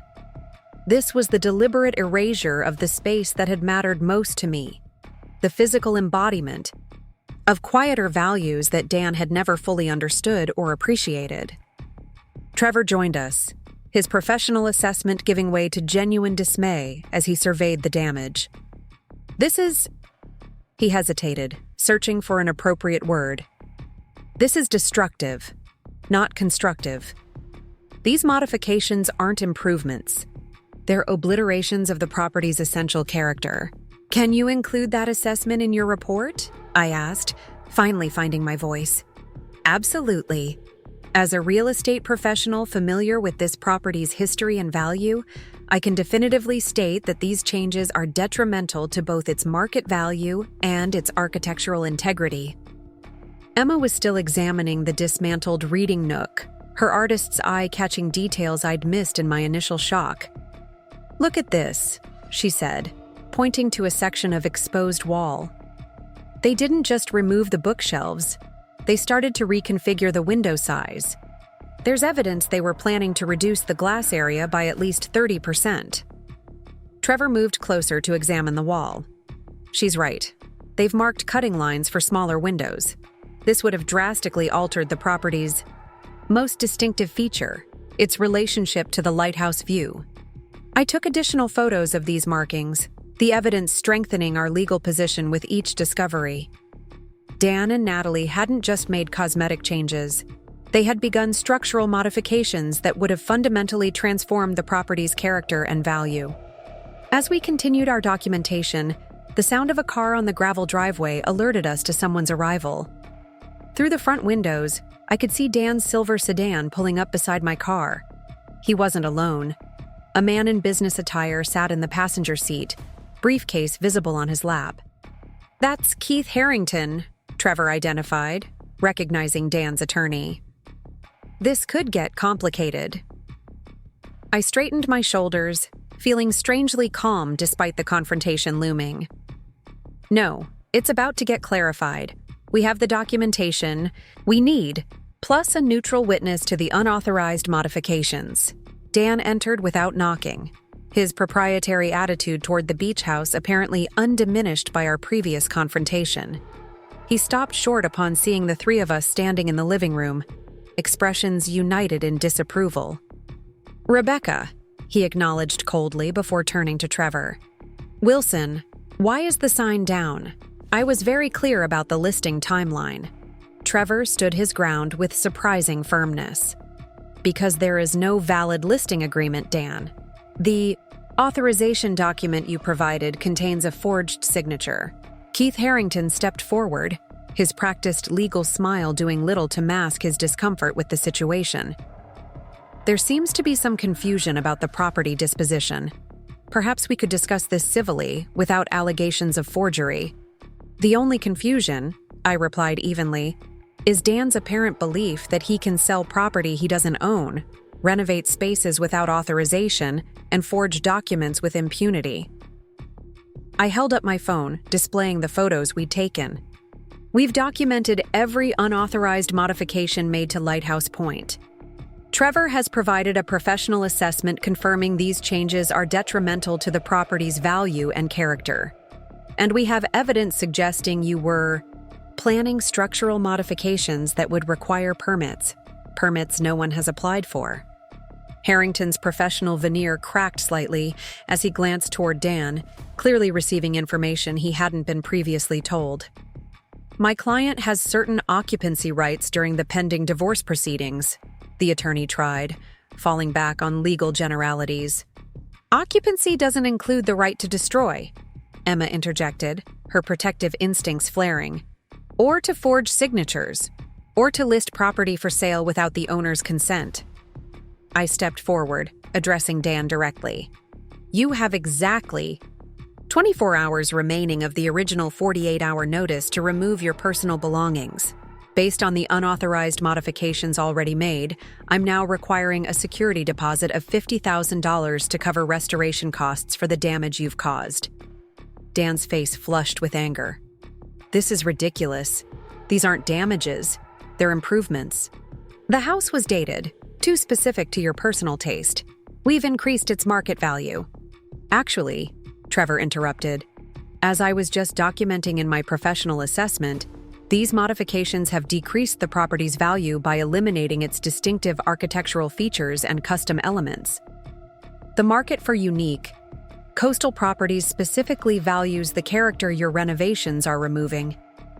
Harrington placed a restraining hand on Dan's arm, recognizing the legal quicksand they were sinking into. "Perhaps we should continue this discussion after consulting further with our client. In the meantime, no additional modifications will be made to the property." "There is nothing to discuss," I said firmly. "The house is not for sale. The renovation stops immediately, and Dan needs to be completely moved out by this time tomorrow, with financial arrangements made to restore the damage already done." "Or what?" Dan challenged, shaking off his attorney's cautioning hand. "Or I file charges for forgery, property damage, and attempted real estate fraud," I replied, surprised by the steadiness in my voice. "Trevor has confirmed the signature on your supposed authorization was forged. That's a criminal offense, Dan, not just a divorce dispute." The color drained from Dan's face as the reality of his position finally seemed to register. He had overplayed his hand, assuming I would either back down in the face of his aggression or that his manipulations would go undetected long enough to force my compliance. Harrington moved swiftly to control the damage. "We'll need time to review these allegations. In the meantime, I can assure you no further modifications will be made to the property." "That's not enough," I countered. "Dan needs to vacate as originally instructed. The locks will be changed tomorrow afternoon, and any belongings remaining will be placed in storage at his expense." "You can't just—" Dan began. "Actually, she can," Trevor interrupted, his professional knowledge giving weight to his words. As the designated owner of separate property under a valid prenuptial agreement, Rebecca has the legal right to control access to Lighthouse Point. Your continued occupancy after formal notice to vacate constitutes trespassing. The standoff might have continued if Emma hadn't taken a practical step toward resolution. Why don't we make this easier? I'll help Dan pack his personal items now, while Rebecca and Mr. Harrington discuss the financial arrangements for property restoration. Her suggestion provided a face-saving exit strategy that even Dan recognized was his best remaining option. With visible reluctance, he nodded his agreement. Fine. But this isn't over, Rebecca. The beach house should be considered marital property regardless of whose name is on the deed. We built our life here together. No, Dan, I corrected gently, the last of my anger fading into something like pity. We didn't build anything together here. I found this property when it was condemned and neglected. I arranged the financing. I designed the renovation. I selected every material, every fixture, every detail that made it special. I gestured toward the half-dismantled kitchen. And now you're tearing it all apart to replace it with something generic and soulless just because it lacks my imprint. That's not about improving the house. It's about erasing me from it. Dan had no response to this truth. Without another word, he turned and headed toward the main bedroom, Emma following at a discreet distance to monitor his packing. Harrington cleared his throat awkwardly.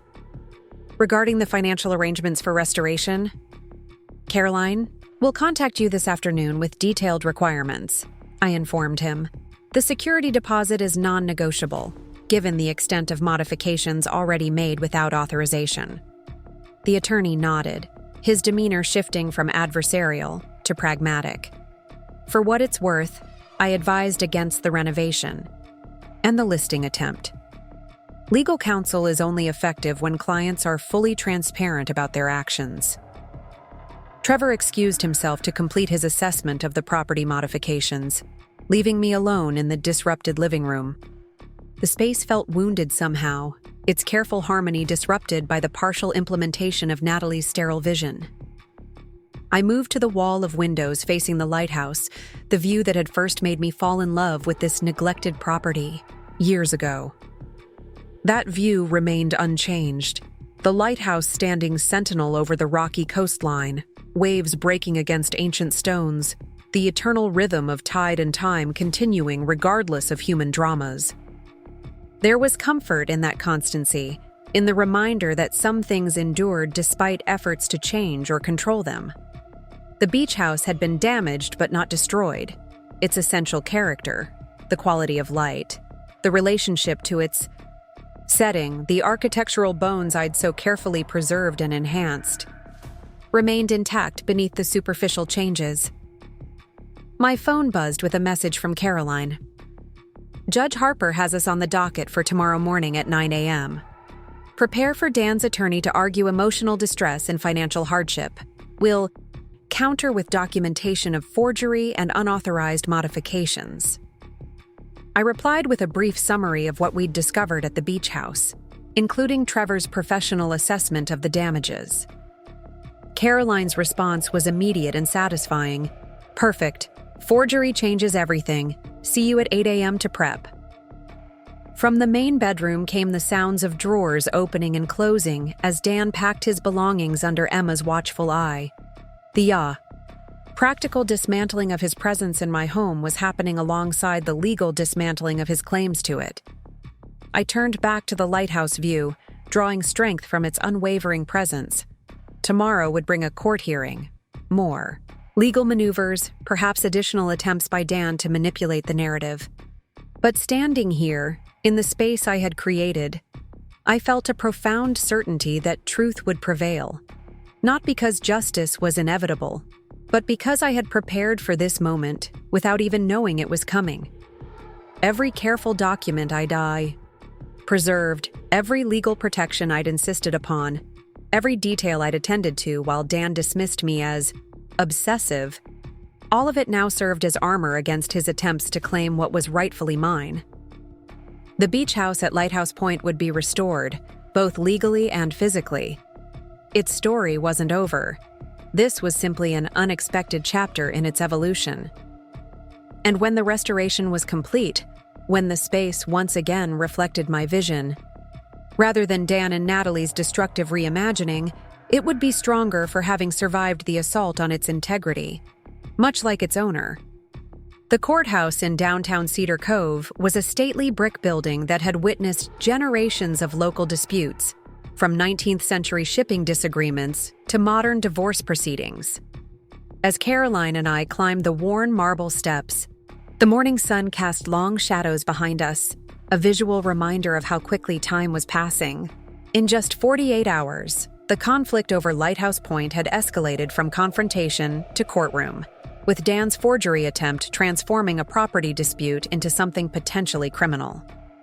"Remember," Caroline whispered as we approached the designated courtroom, "Judge Harper is known for cutting through emotional arguments and focusing on documentation. Let the evidence speak for itself." The courtroom was smaller than I'd imagined, with worn wooden benches and panels that spoke of decades of service. Dan and Keith Harrington were already seated at one of the tables, heads bent in whispered consultation. Dan looked up as we entered, his expression unreadable behind a mask of professional composure. Caroline guided me to the opposite table, arranging our extensive documentation in precise stacks. The prenuptial agreement with its separate property, designation, financial records showing my sole contribution to the purchase and renovation, Trevor Wilson's professional assessment of the unauthorized modifications, and most damningly, the forged authorization document Dan had provided to initiate the property listing. "All rise," the bailiff announced as Judge Harper entered. She was a woman in her 60s with silver hair cut in a practical bob and eyes. That suggested she'd seen every possible human drama unfold in her courtroom. Once we were seated, she reviewed the petitions before her with methodical attention. "We have 2 matters concerning the property at 475 Lighthouse Point," she noted. "Mr. Mitchell's petition for a temporary restraining order preventing his wife from enforcing eviction, and Mrs. Mitchell's counter-petition seeking damages for unauthorized property modifications and attempted fraud. Is that correct?" Both attorneys confirmed the judge's summary. "Very well. Mr. Harrington, as the initial petitioner, you may present your client's position first." Keith Harrington rose with practiced confidence. "Your Honor, this case fundamentally concerns the emotional distress caused by sudden displacement during pending divorce proceedings. My client, Daniel Mitchell, has been residing at the Lighthouse Point property since the couple's separation 3 months ago. Mrs. Mitchell initially agreed to this arrangement, only to abruptly demand his removal when she learned of his new relationship. I felt a flash of indignation at this mischaracterization, but Caroline's hand on my arm reminded me to maintain composure. The property has functioned as the couple's shared vacation home throughout their 15-year marriage, Harrington continued. While technical ownership may be complex, the practical reality is that both parties have invested emotionally and functionally in this space. My client simply seeks to maintain his residence until proper division of assets can be determined in the broader divorce proceedings." Judge Harper's expression remained neutral. "And the allegations of unauthorized modifications to the property." Harrington shifted slightly, the first sign that he wasn't entirely comfortable with this aspect of his defense. "The modifications in question represent improvements, Your Honor, not damages. Standard renovations to update an aging property. My client, as an occupant with reasonable expectation of continued residency, was acting to maintain and enhance the property's value." "And the alleged forgery of Mrs. Mitchell's signature on listing documents?" the judge pressed. "A misunderstanding regarding previously discussed arrangements," Harrington claimed smoothly. "In the context of ongoing divorce negotiations, my client believed Mrs. Mitchell had agreed in principle to potentially listing the property. The documentation was prepared in anticipation of that formal agreement. The explanation was so transparently false that I had to work to maintain my neutral expression." Dan had never excelled at anticipating consequences, always believing his charm could paper over any indiscretion. "Thank you, Mr. Harrington," Judge Harper said, turning toward our table. "Ms. Santos, please present your client's position." Caroline stood, her calm professionalism a stark contrast to Harrington's slightly desperate smoothness. "Your Honor, this case is actually quite straightforward when we focus on the documented facts rather than emotional narratives." She lifted the prenuptial agreement. Exhibit A is the prenuptial agreement signed by both parties 15 years ago. Section 12, paragraph 3, specifically designates any property purchased primarily with Mrs. Mitchell's separate funds as her separate property, regardless of marital status. This designation is repeated and reinforced in Addendum C, which Mr. Mitchell also signed. Next came the financial records. Exhibit B documents that the Lighthouse Point property was purchased entirely with funds from Mrs. Mitchell's separate accounts, specifically her inheritance from her grandmother, which is explicitly protected in the prenuptial agreement. Mr. Mitchell's name appears on the deed as a courtesy, but the ownership structure clearly establishes Mrs. Mitchell as primary owner with exclusive decision-making authority. Caroline methodically worked through our evidence, her presentation devoid of emotional appeals or accusations. Just facts, documents, and timeline, exactly as we'd planned. Regarding the unauthorized modifications, she continued, Exhibit C is a professional assessment from licensed real estate agent Trevor Wilson, documenting extensive alterations made without Mrs. Mitchell's consent.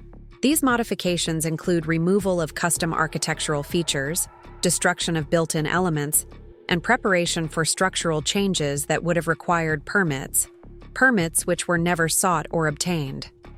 I watched Dan's expression darken as Caroline outlined each piece of evidence. His usual confidence was crumbling under the weight of documentation he couldn't charm or manipulate. Most seriously, Exhibit D contains the falsified authorization document Mr. Mitchell provided to Trevor Wilson in an attempt to list the property for sale. Forensic analysis confirms the signature is not Mrs. Mitchell's, and Mr. Wilson has provided a sworn statement that Mr. Mitchell represented this document as legitimate authorization from his wife. Judge Harper examined the document carefully. Mr. Harrington, forgery of a signature on real estate documents is potentially a criminal matter. Does your client wish to modify his explanation regarding this misunderstanding? Harrington leaned over to whisper urgently with Dan, who appeared increasingly agitated. After a tense conference, the attorney straightened. Your Honor, my client wishes to withdraw that portion of his petition. He acknowledges there may have been an overreach regarding the property listing. That's a rather delicate characterization of forgery, Counselor, Judge Harper observed dryly. But noted. Please continue, Ms. Santos. Caroline concluded by addressing the emotional arguments presented in Dan's petition. Your Honor, while Mr. Mitchell attempts to frame this as vindictive action by a jealous ex-wife, the timeline tells a different story. Mrs. Mitchell issued formal notice to vacate immediately after discovering unauthorized occupants and modifications to her separate property. This was not sudden or capricious, but a reasonable response to protection of her legal rights. As Caroline returned to her seat, I felt a strange sense of calm. For years, Dan had dismissed my attention to detail, my careful documentation, my insistence on clear legal protections. Now those very qualities were my strongest defense. Judge Harper reviewed her notes briefly before addressing both parties. I'll hear brief responses from the petitioners, and then I'll make my ruling.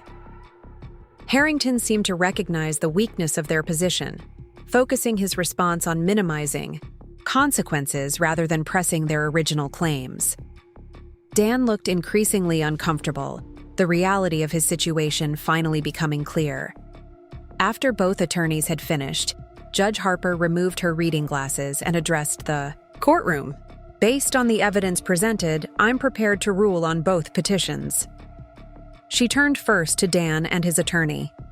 Mr. Mitchell's petition for a temporary restraining order preventing eviction is denied. The prenuptial agreement and property designation are unambiguous. Lighthouse Point is Mrs. Mitchell's separate property, and she has the legal right to control its occupancy. Her attention shifted to our table. Mrs. Mitchell's counter-petition for damages related to unauthorized modifications is granted.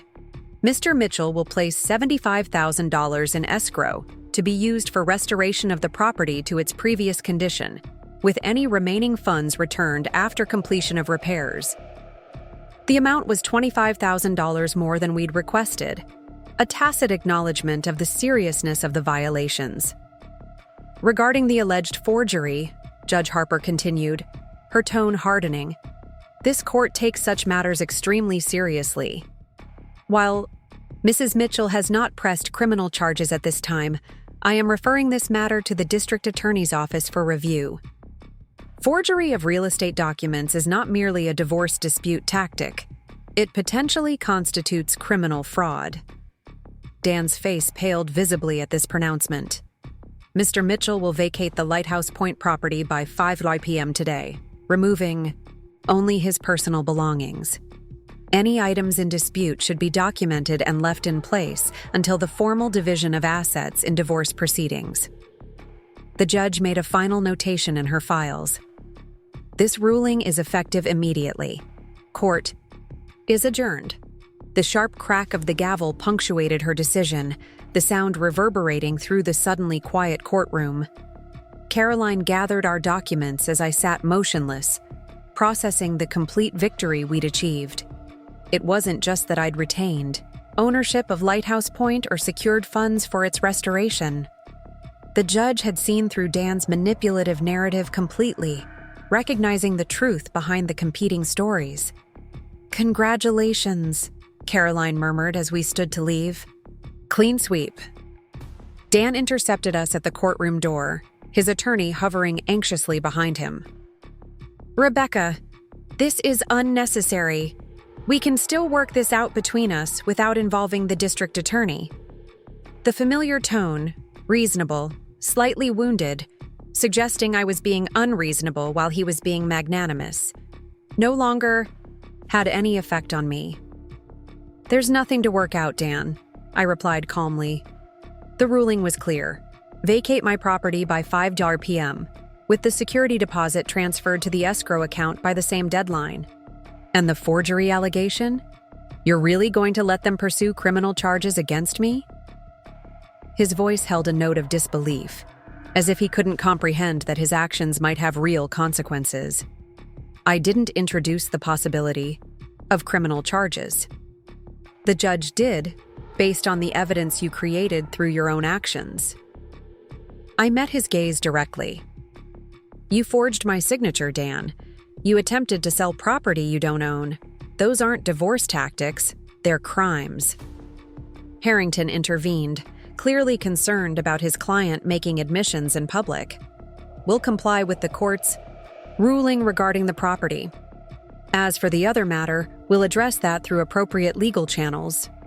As they walked away, Dan's shoulders slumped in a posture of defeat I'd never seen from him before. For a moment, I felt an unexpected pang of sympathy. Dan had always defined himself through appearances: the successful businessman, the charming husband, the visionary entrepreneur. The public revelation of his deception undermined that carefully constructed identity in ways that might be more painful than the loss of the beach house itself. Caroline brought me back to the practical present. "I'll have the locksmith meet us at Lighthouse Point at 5:30. Do you want to be present for the final inspection, or would you prefer I handle it?" I considered the question as we descended the courthouse steps into the bright coastal morning. "I'll be there. This feels like something I need to see through personally." The hours between the court ruling and the 5 p.m. deadline passed in a blur of activity. I returned to my apartment to handle some work commitments while Caroline coordinated with the locksmith and a security company that would temporarily monitor the property. By late afternoon, I was back on the coastal highway, heading toward Lighthouse Point for what I hoped would be the final confrontation with my soon-to-be ex-husband. The property came into view just as the afternoon sun began its descent toward the horizon, bathing the glass and cedar structure in golden light that emphasized both its beauty and its current state of disruption. Dan's car was in the driveway, along with a rented moving truck and Natalie's red convertible.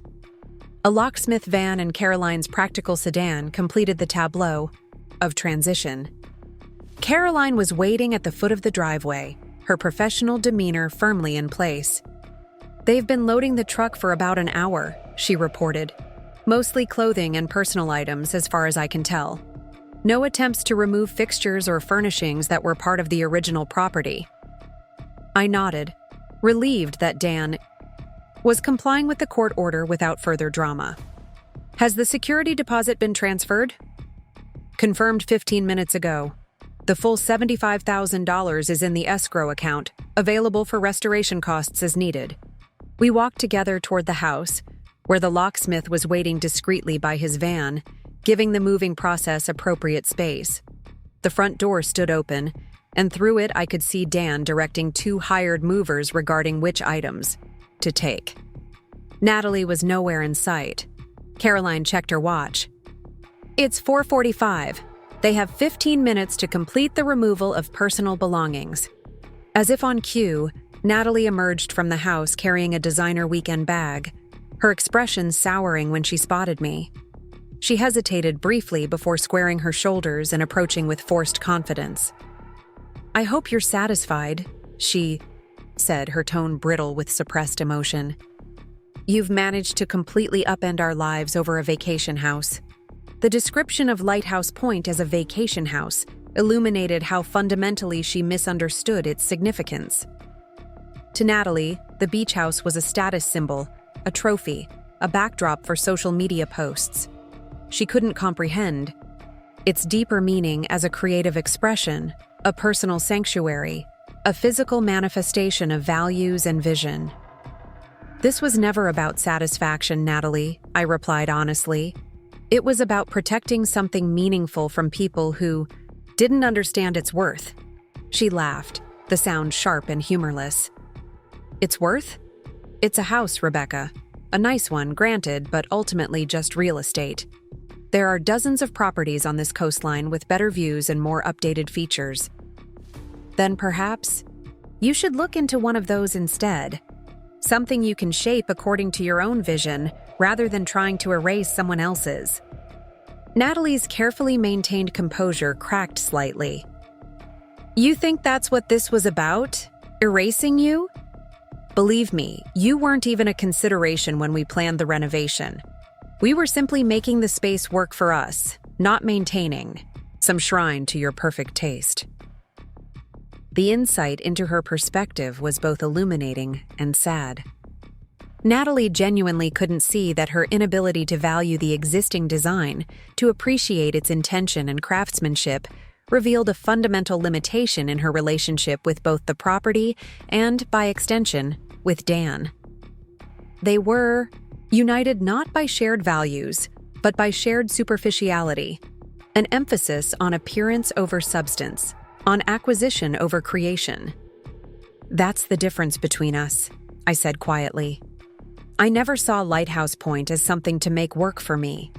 I saw its intrinsic potential and worked to honor that, to bring out its natural character rather than imposing an artificial one."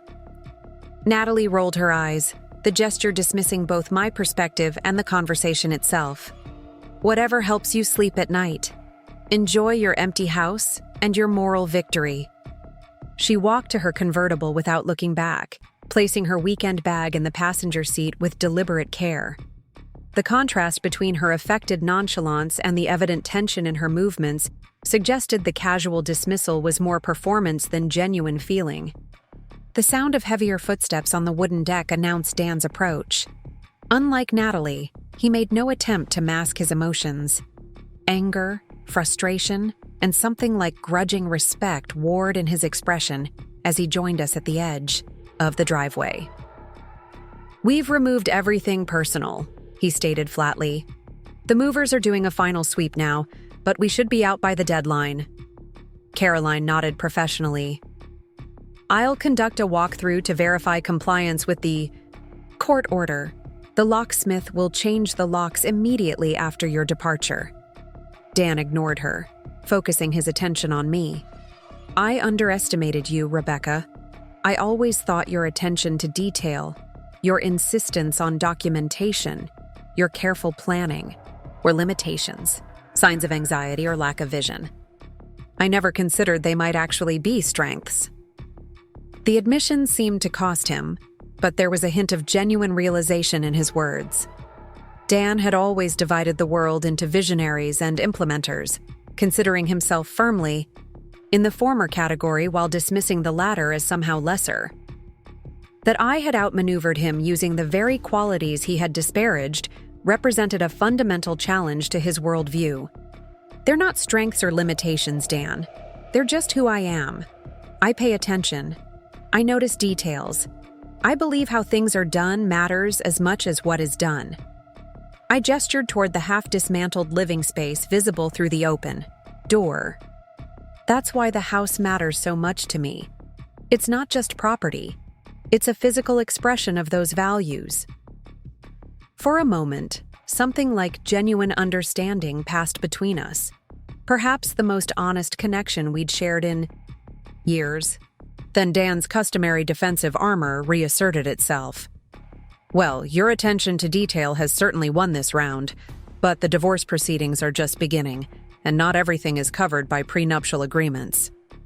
The implied threat might have intimidated me once, but now it simply confirmed the wisdom of my decision to end the marriage.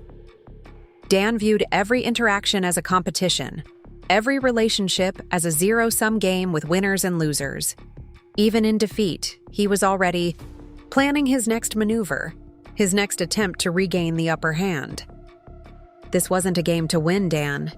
It was a boundary to maintain. I stepped back, physically and emotionally disengaging from his competitive framing. "I'll see you at the formal divorce proceedings." Caroline checked her watch pointedly. "It's 4:58, Mr. Mitchell. You have 2 minutes to complete your exit to remain in compliance with the court order." Dan's jaw tightened, but he offered no further argument. With a curt nod, he returned to the house, calling for the movers to finish loading the final items. Moments later, the trio emerged with the last boxes, securing them in the moving truck, with practiced efficiency. At exactly 5 RPM, Dan closed the truck's rear door with a definitive slam that seemed to punctuate the end of an era. Without a backward glance, he got into his car and led the small procession down the driveway and out of sight around the curve of the coastal road. Caroline released a breath I hadn't realized she was holding. That went more smoothly than I expected. "Shall we do the inspection now?"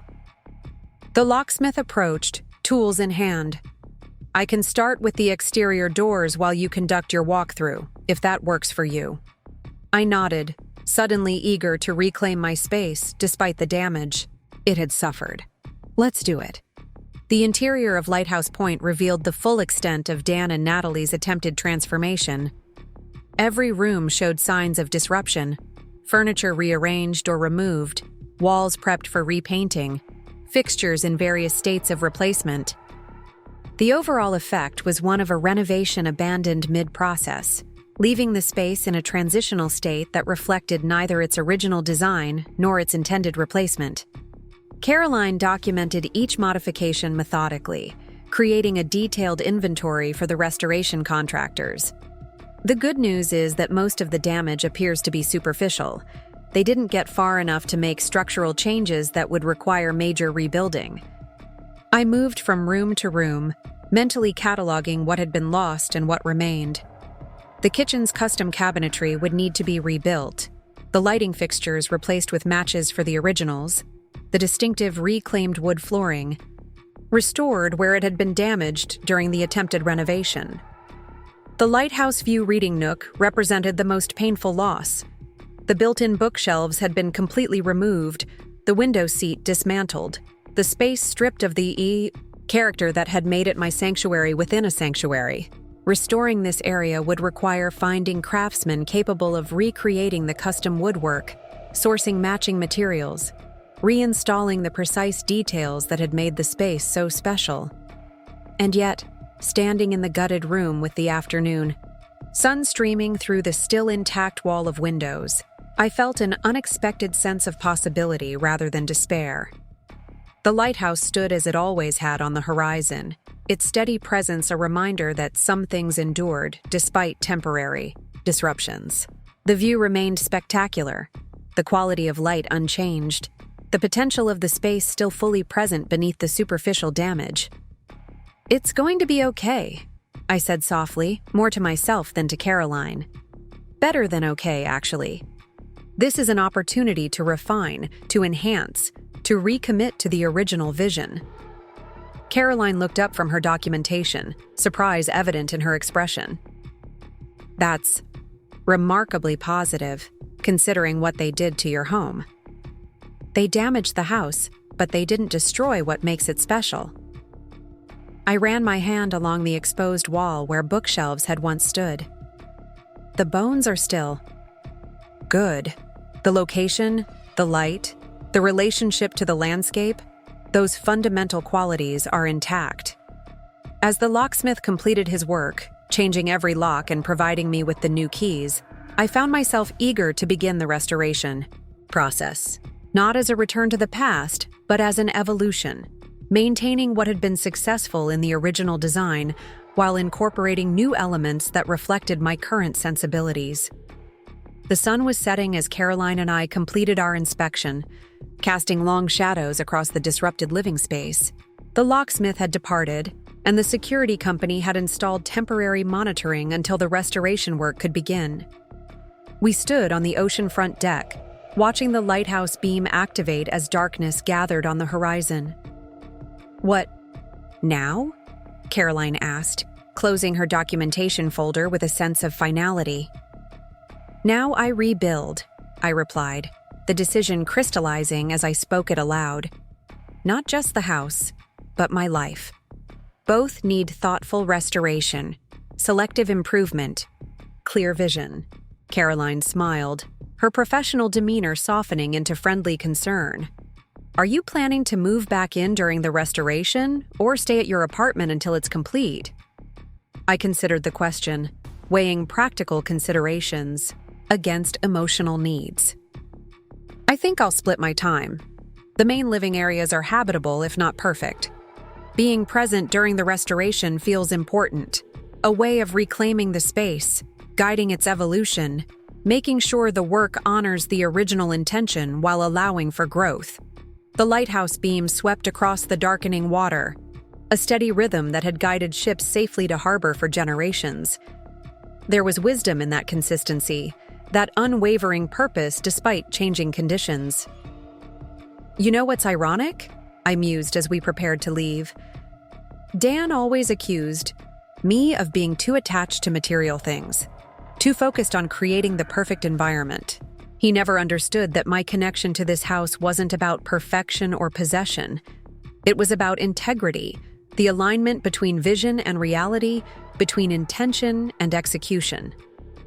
Caroline nodded thoughtfully. "Some people can't distinguish between attachment to things and commitment to values. The house represents something beyond itself, standards you weren't willing to compromise." "Exactly."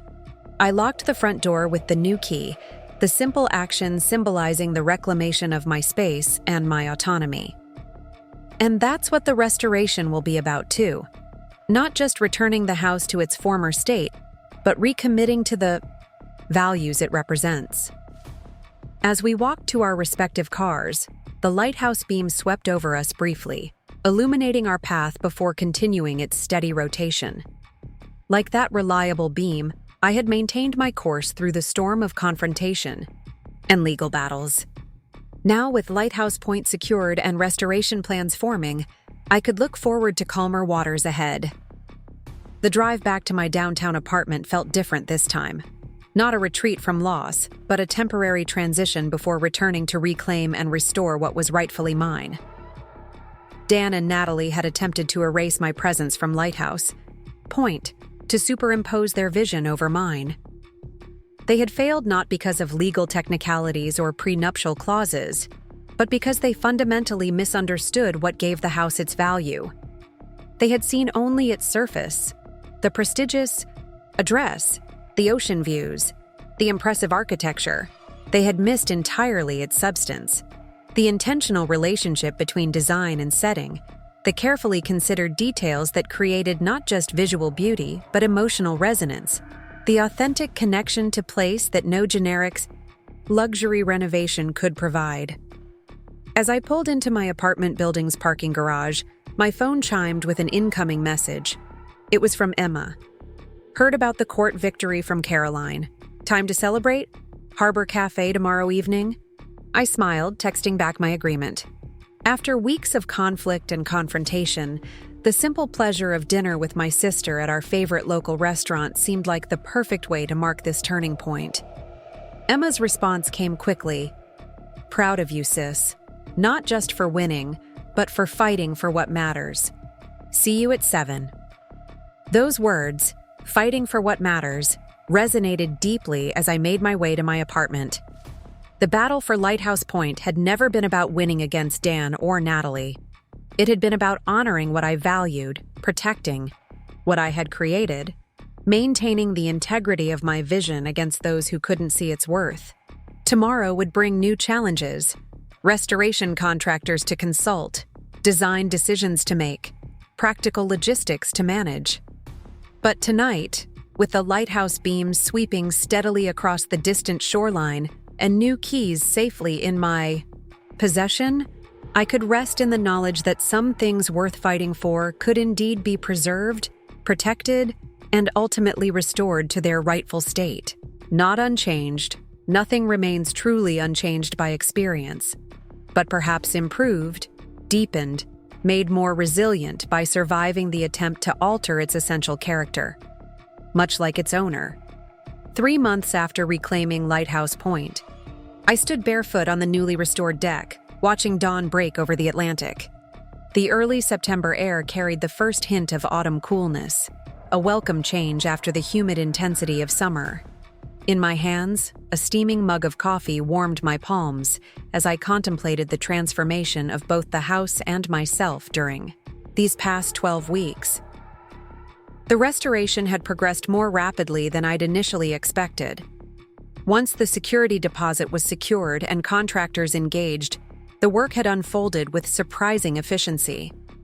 Priority had been given to the most severely damaged areas: the kitchen with its dismantled cabinetry, the main living space with its disrupted flow, and most importantly, my beloved lighthouse view reading nook.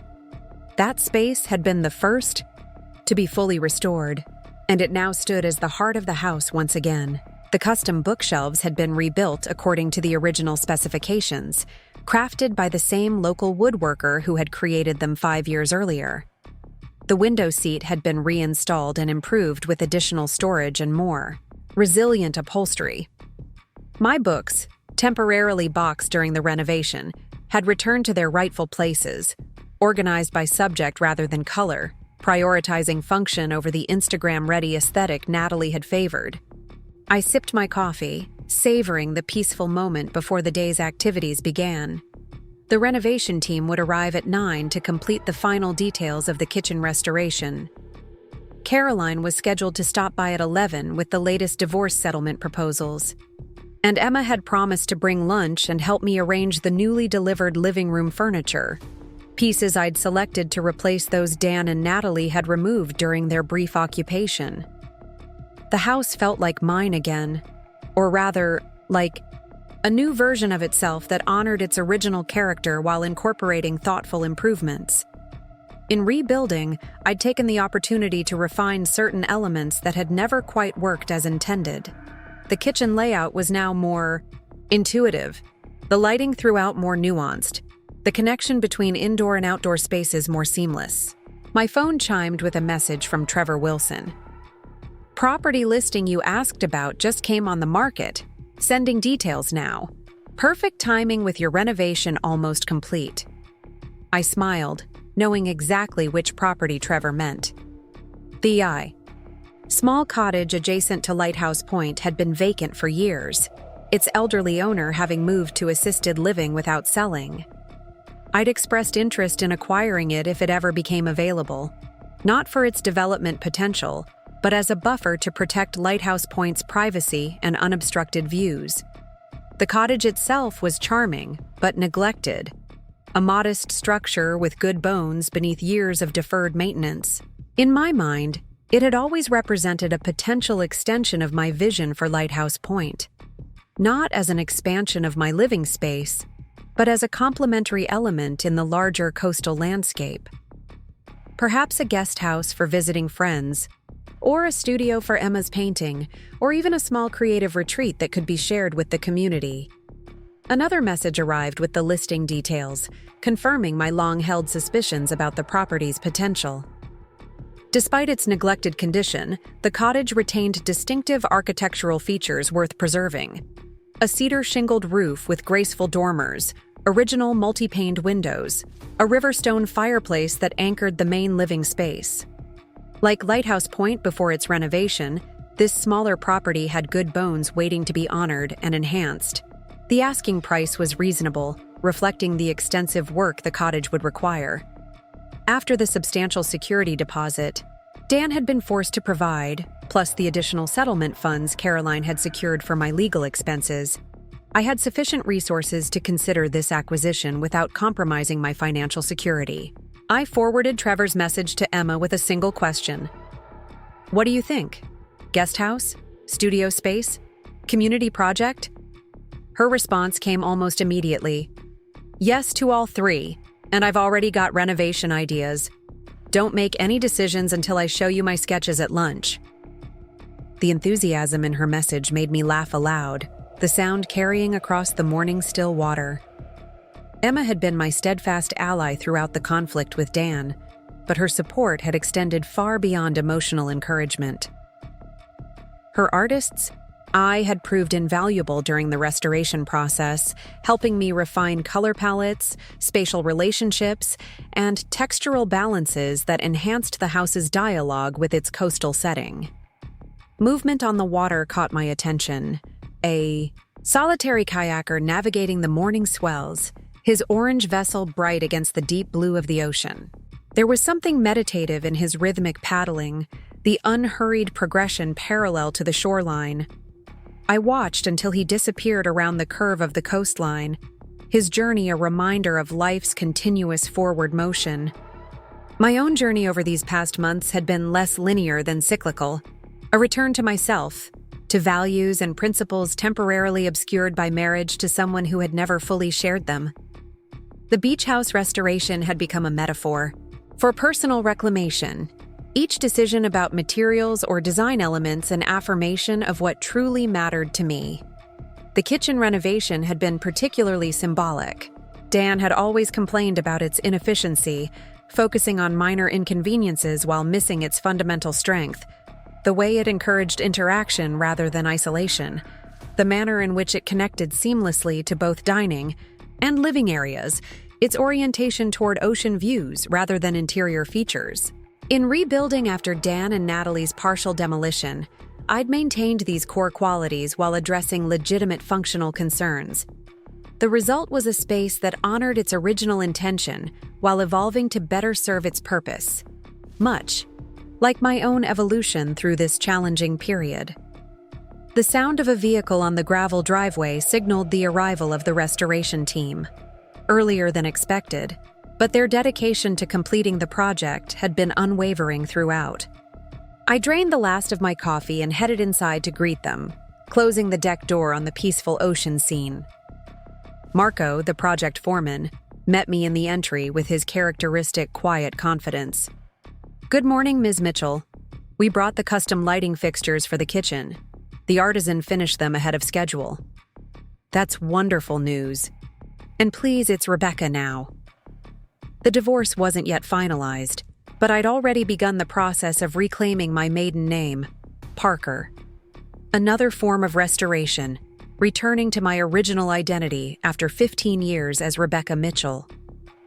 Marco nodded, gesturing toward the kitchen where his team was carefully unpacking handcrafted pendant lights. "These are special pieces. The glassblower said you collaborated on the design? Yes, they're inspired by vintage maritime lanterns, but with a contemporary element. The blue glass mimics the ocean color at different depths. The lights represented exactly the balance I'd sought throughout the restoration, honoring traditional craftsmanship and local influences while incorporating fresh perspectives and personal meaning. As the team worked, I retreated to my newly restored reading nook, settling into the window seat with my laptop to review the cottage listing in greater detail. The property's potential became increasingly apparent as I studied the floor plans and limited interior photos. Despite years of neglect, the cottage retained an essential integrity, a distinct character that deserved preservation rather than demolition. I was still absorbed in these plans when Caroline arrived, legal briefcase in hand and professional armor firmly in place despite the informal setting. She had been not just my attorney, but my strategic partner throughout the divorce proceedings, her clear-eyed pragmatism balancing my occasional emotional responses to Dan's continuing manipulations. "The kitchen looks amazing," she observed, setting her briefcase on the newly installed island. "Hard to believe this is the same space I saw 3 months ago." I joined her, admiring the transformation, where Dan and Natalie had created chaos, dismantled. Cabinets, disconnected fixtures, walls prepped for their sterile white vision. Now stood a harmonious space that improved upon the original design without abandoning its essential character. Warm cedar complemented cool stone and glass, creating a balance between natural elements that reflected the coastal setting. "It feels right again," I agreed. "Not identical to before, but authentic to its purpose." Caroline nodded, understanding the deeper meaning behind my assessment. "Speaking of restoration," she said, opening her briefcase, "I have what I hope will be the final settlement proposal from Dan's attorney." She spread the documents across the island's surface, the formal, legal language contrasting with the organic materials surrounding it. "The good news is that he's finally accepting reality regarding Lighthouse Point. No more challenges to the separate property designation. No more attempts to claim occupancy rights or compensation for supposed improvements." "And the less good news?" I asked, recognizing from her tone that the proposal wasn't entirely favorable. "He's asking for a larger percentage of the investment portfolio, claiming his business connections were instrumental in certain opportunities." Caroline's expression made her opinion of this claim clear. "He's also requesting exclusive rights to the business name and branding you two developed together." I considered these points carefully, weighing emotional reactions against practical considerations. The investment portfolio represented substantial value, but it wasn't connected to Lighthouse Point or my separate inheritance. The business name, Mitchell Financial Partners, had served its purpose but held no particular sentimental value for me, especially as I planned to return to my maiden name. I can compromise on both points, I decided. The portfolio split can be 60-40 in my favor instead of the 70-30 we initially proposed. And he can have the business name entirely. I'll be rebranding as Parker Financial Advisors once the divorce is final. Caroline made notes on the documents, her expression approving. "That's reasonable and strategic. We maintain the absolute victory on Lighthouse Point, while demonstrating flexibility on less critical issues. I think this will finally bring Dan to the settlement table." "What about Natalie? Any developments there?" I wasn't particularly interested in their relationship drama, but practical considerations made the question relevant. If they remained together, it could affect Dan's financial decisions and long-term settlement compliance. Caroline's professional demeanor cracked slightly as she allowed herself a small smile. Apparently, the charm of dating a man facing potential fraud charges wore off quickly. According to mutual connections, she ended things about 3 weeks ago, right after the district attorney announced the investigation into the forgery incident. The news inspired neither satisfaction nor sympathy, just a quiet acknowledgement that actions indeed had consequences. Dan's attempt to forge my signature had ultimately cost him both the beach house and the relationship he'd sacrificed our marriage to pursue. The DA is still moving forward with the investigation? I asked. Yes, though they've indicated willingness to consider a plea arrangement, given that it's a first offense, and you weren't pushing for maximum penalties. Caroline gathered the documents back into her briefcase. My guess is Dan will end up with community service and probation rather than any actual jail time. The conversation shifted to practical matters: timeline for the settlement negotiations, final divorce hearing dates, financial arrangements for the transition between married and single status. Throughout, I found myself surprisingly detached from the emotional weight these discussions might once have carried. The legal dissolution of my marriage now felt like a formality, the practical completion of a separation that had occurred emotionally long before Dan's infidelity brought it to the surface. As Caroline prepared to leave, her gaze swept over the restored living space, taking in the careful balance between preservation and renewal. You know, when you first showed me the damage they'd done to this place, I wondered if restoration was the right choice. If starting fresh might be easier than trying to rebuild what had been broken. I nodded, understanding the metaphor extended beyond the physical structure. There's value in restoration that goes beyond practicality. It's about recognizing that damage doesn't negate worth, that some things deserve the effort of rebuilding, even when that's more challenging than replacement.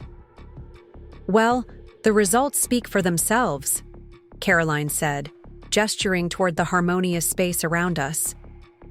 Both here and in your broader life choices. I've watched you transform from someone fighting to save a house to someone confidently rebuilding a life. It's been impressive. After she departed, I returned to the deck, drawn by the changing quality of light as midday approached. The ocean had shifted from morning stillness to gentle activity, small whitecaps appearing as the breeze strengthened. Along the shoreline, beachcombers searched for treasures revealed by the retreating tide, their unhurried movements a reminder of life's simple pleasures. Emma's arrival was announced by the sound of music drifting from her car's open windows as she navigated the driveway. My sister had never been one for quiet entrances, her artistic temperament expressing itself in vibrant colors, eclectic music choices, and unrestrained enthusiasm for new projects. She emerged from her paint-splattered SUV balancing a picnic basket and a large portfolio case, her smile bright in the midday sun. I brought lunch and possibilities, she called, holding up both items. Wait until you see what I'm thinking. For the cottage renovation. We settled at the outdoor dining table, spreading Emma's sketches across its surface while enjoying the simple lunch she'd brought. Fresh bread, local cheese, sliced fruit, and a bottle of crisp white wine that complemented the coastal setting perfectly. Her vision for the adjacent cottage was both respectful of its original character and boldly creative in its proposed adaptation. The exterior would be restored to its historical appearance, with cedar shingles, period-appropriate trim, and a wraparound porch that echoed the original design. The interior, however, would be gently modernized to serve multiple purposes: a comfortable guest space when needed, a light-filled studio with northern exposure for optimal painting conditions, and a flexible gathering area that could host small community workshops or events. The foundation is solid according to the listing inspection, Emma explained, pointing to structural details in her sketches. It's mainly cosmetic work, plus updated systems, electrical, plumbing, heating. The bones are good, just like Lighthouse Point was when you found it. I studied the drawings, appreciating both their technical skill and their imaginative possibilities. You've really thought this through. I couldn't help myself. Ever since you first mentioned the cottage might come available, I've been dreaming about what it could become. Emma's expression turned slightly hesitant, unusual for my normally confident sister. Actually, I was wondering if we might consider a partnership on this project. The suggestion surprised me, though in retrospect, it seemed perfectly natural. Emma had been my closest ally throughout the beach house conflict, her creative input invaluable during the restoration process. Her artistic perspective complemented my financial and practical orientation, creating a balance that could serve this new project well. "What kind of partnership are you thinking?" I asked, genuinely intrigued by the possibility. "I'd contribute sweat equity and design expertise in exchange for partial ownership and studio use rights. You'd provide the initial purchase capital and maintain primary decision-making authority." Emma flipped to a new page in her portfolio, revealing a detailed financial projection. "I've run the numbers based on current market values and renovation estimates. The restored cottage should appreciate significantly, creating equity that benefits us both." The proposal was thoughtfully structured, balancing our different resources and needs while creating shared investment in the outcome. It reflected Emma's artistic sensibility but grounded it in practical financial reality, a combination that mirrored our complementary personalities.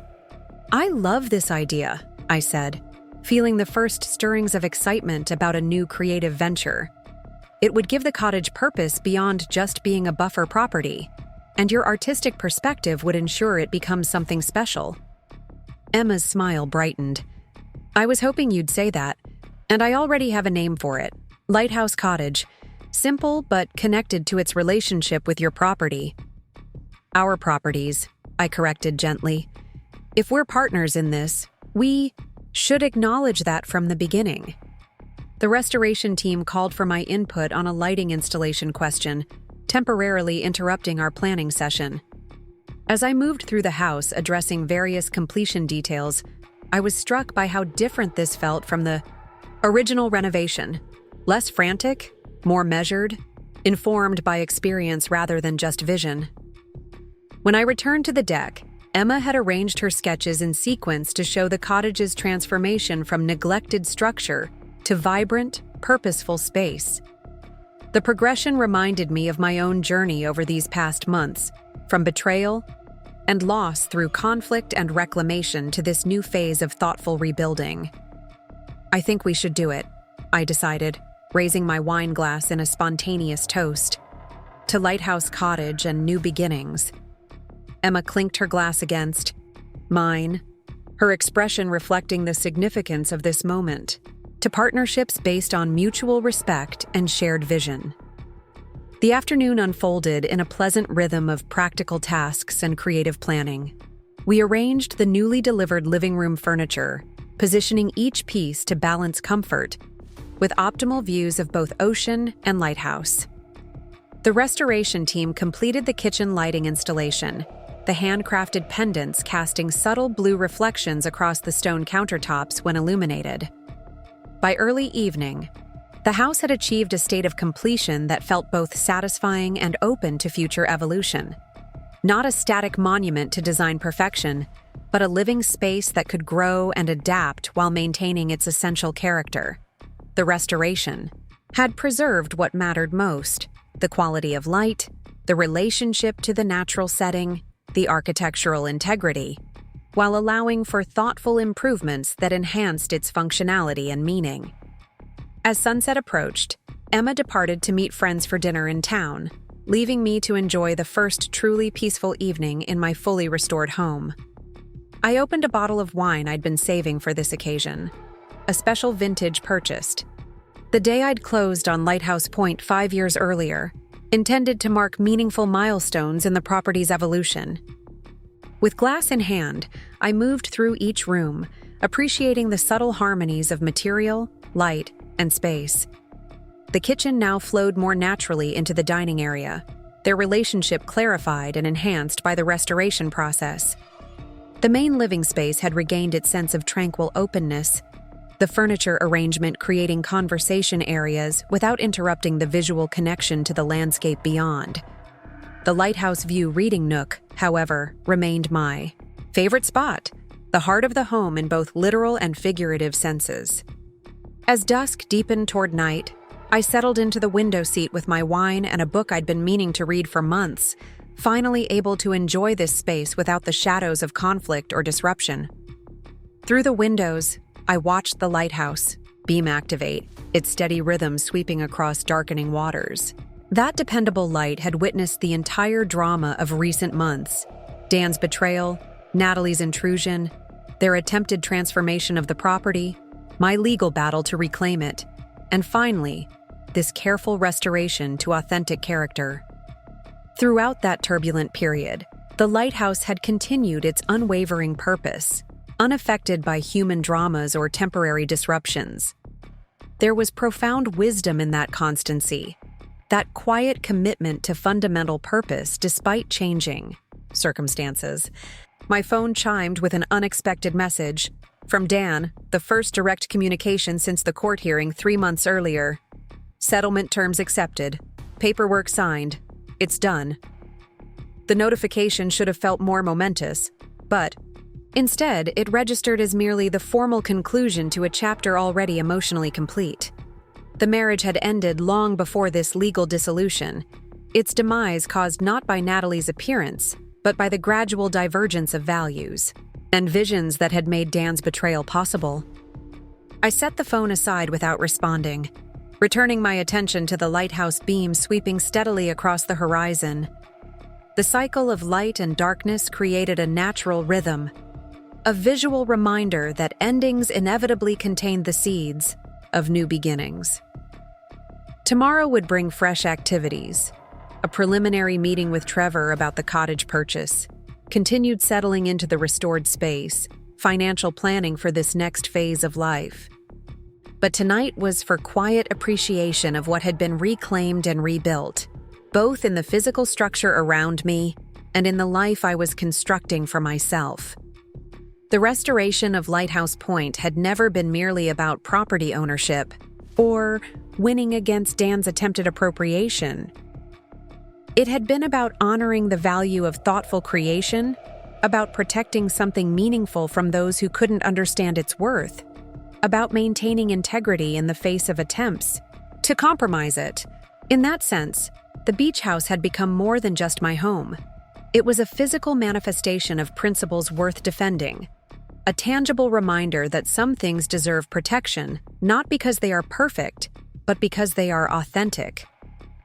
The lighthouse beam completed another sweep, momentarily illuminating the reading nook where I sat. In that brief flash of light, I caught my reflection in the window glass, not the wounded wife who had received Emma's revelatory text message months ago, not the determined fighter who had confronted Dan and Natalie in this very house, but someone new yet familiar. A woman who had reclaimed not just her property, but her sense of self, who had discovered strength in the very qualities Dan had dismissed as weaknesses. Outside, waves continued their eternal conversation with the shore, the sound barely audible through the closed windows, but somehow felt in the body's deeper rhythms.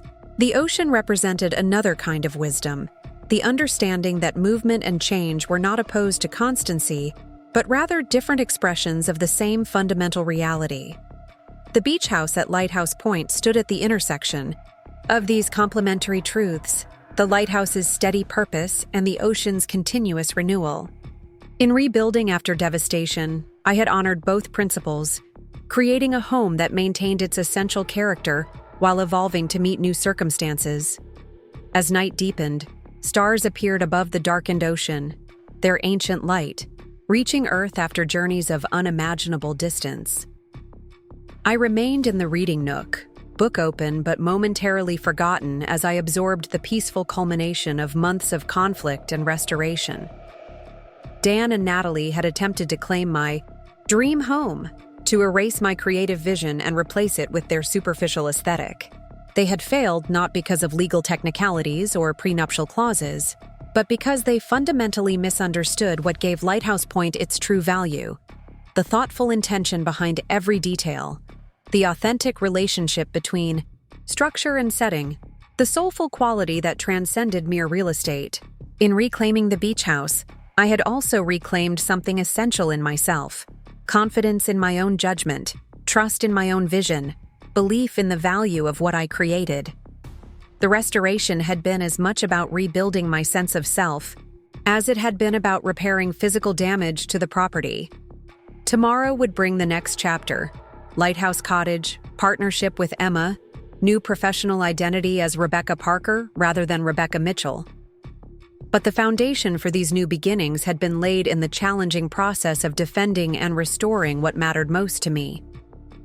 The lighthouse beam completed another sweep across the darkened water, its steady rhythm a reminder that some purposes transcend temporary disruptions.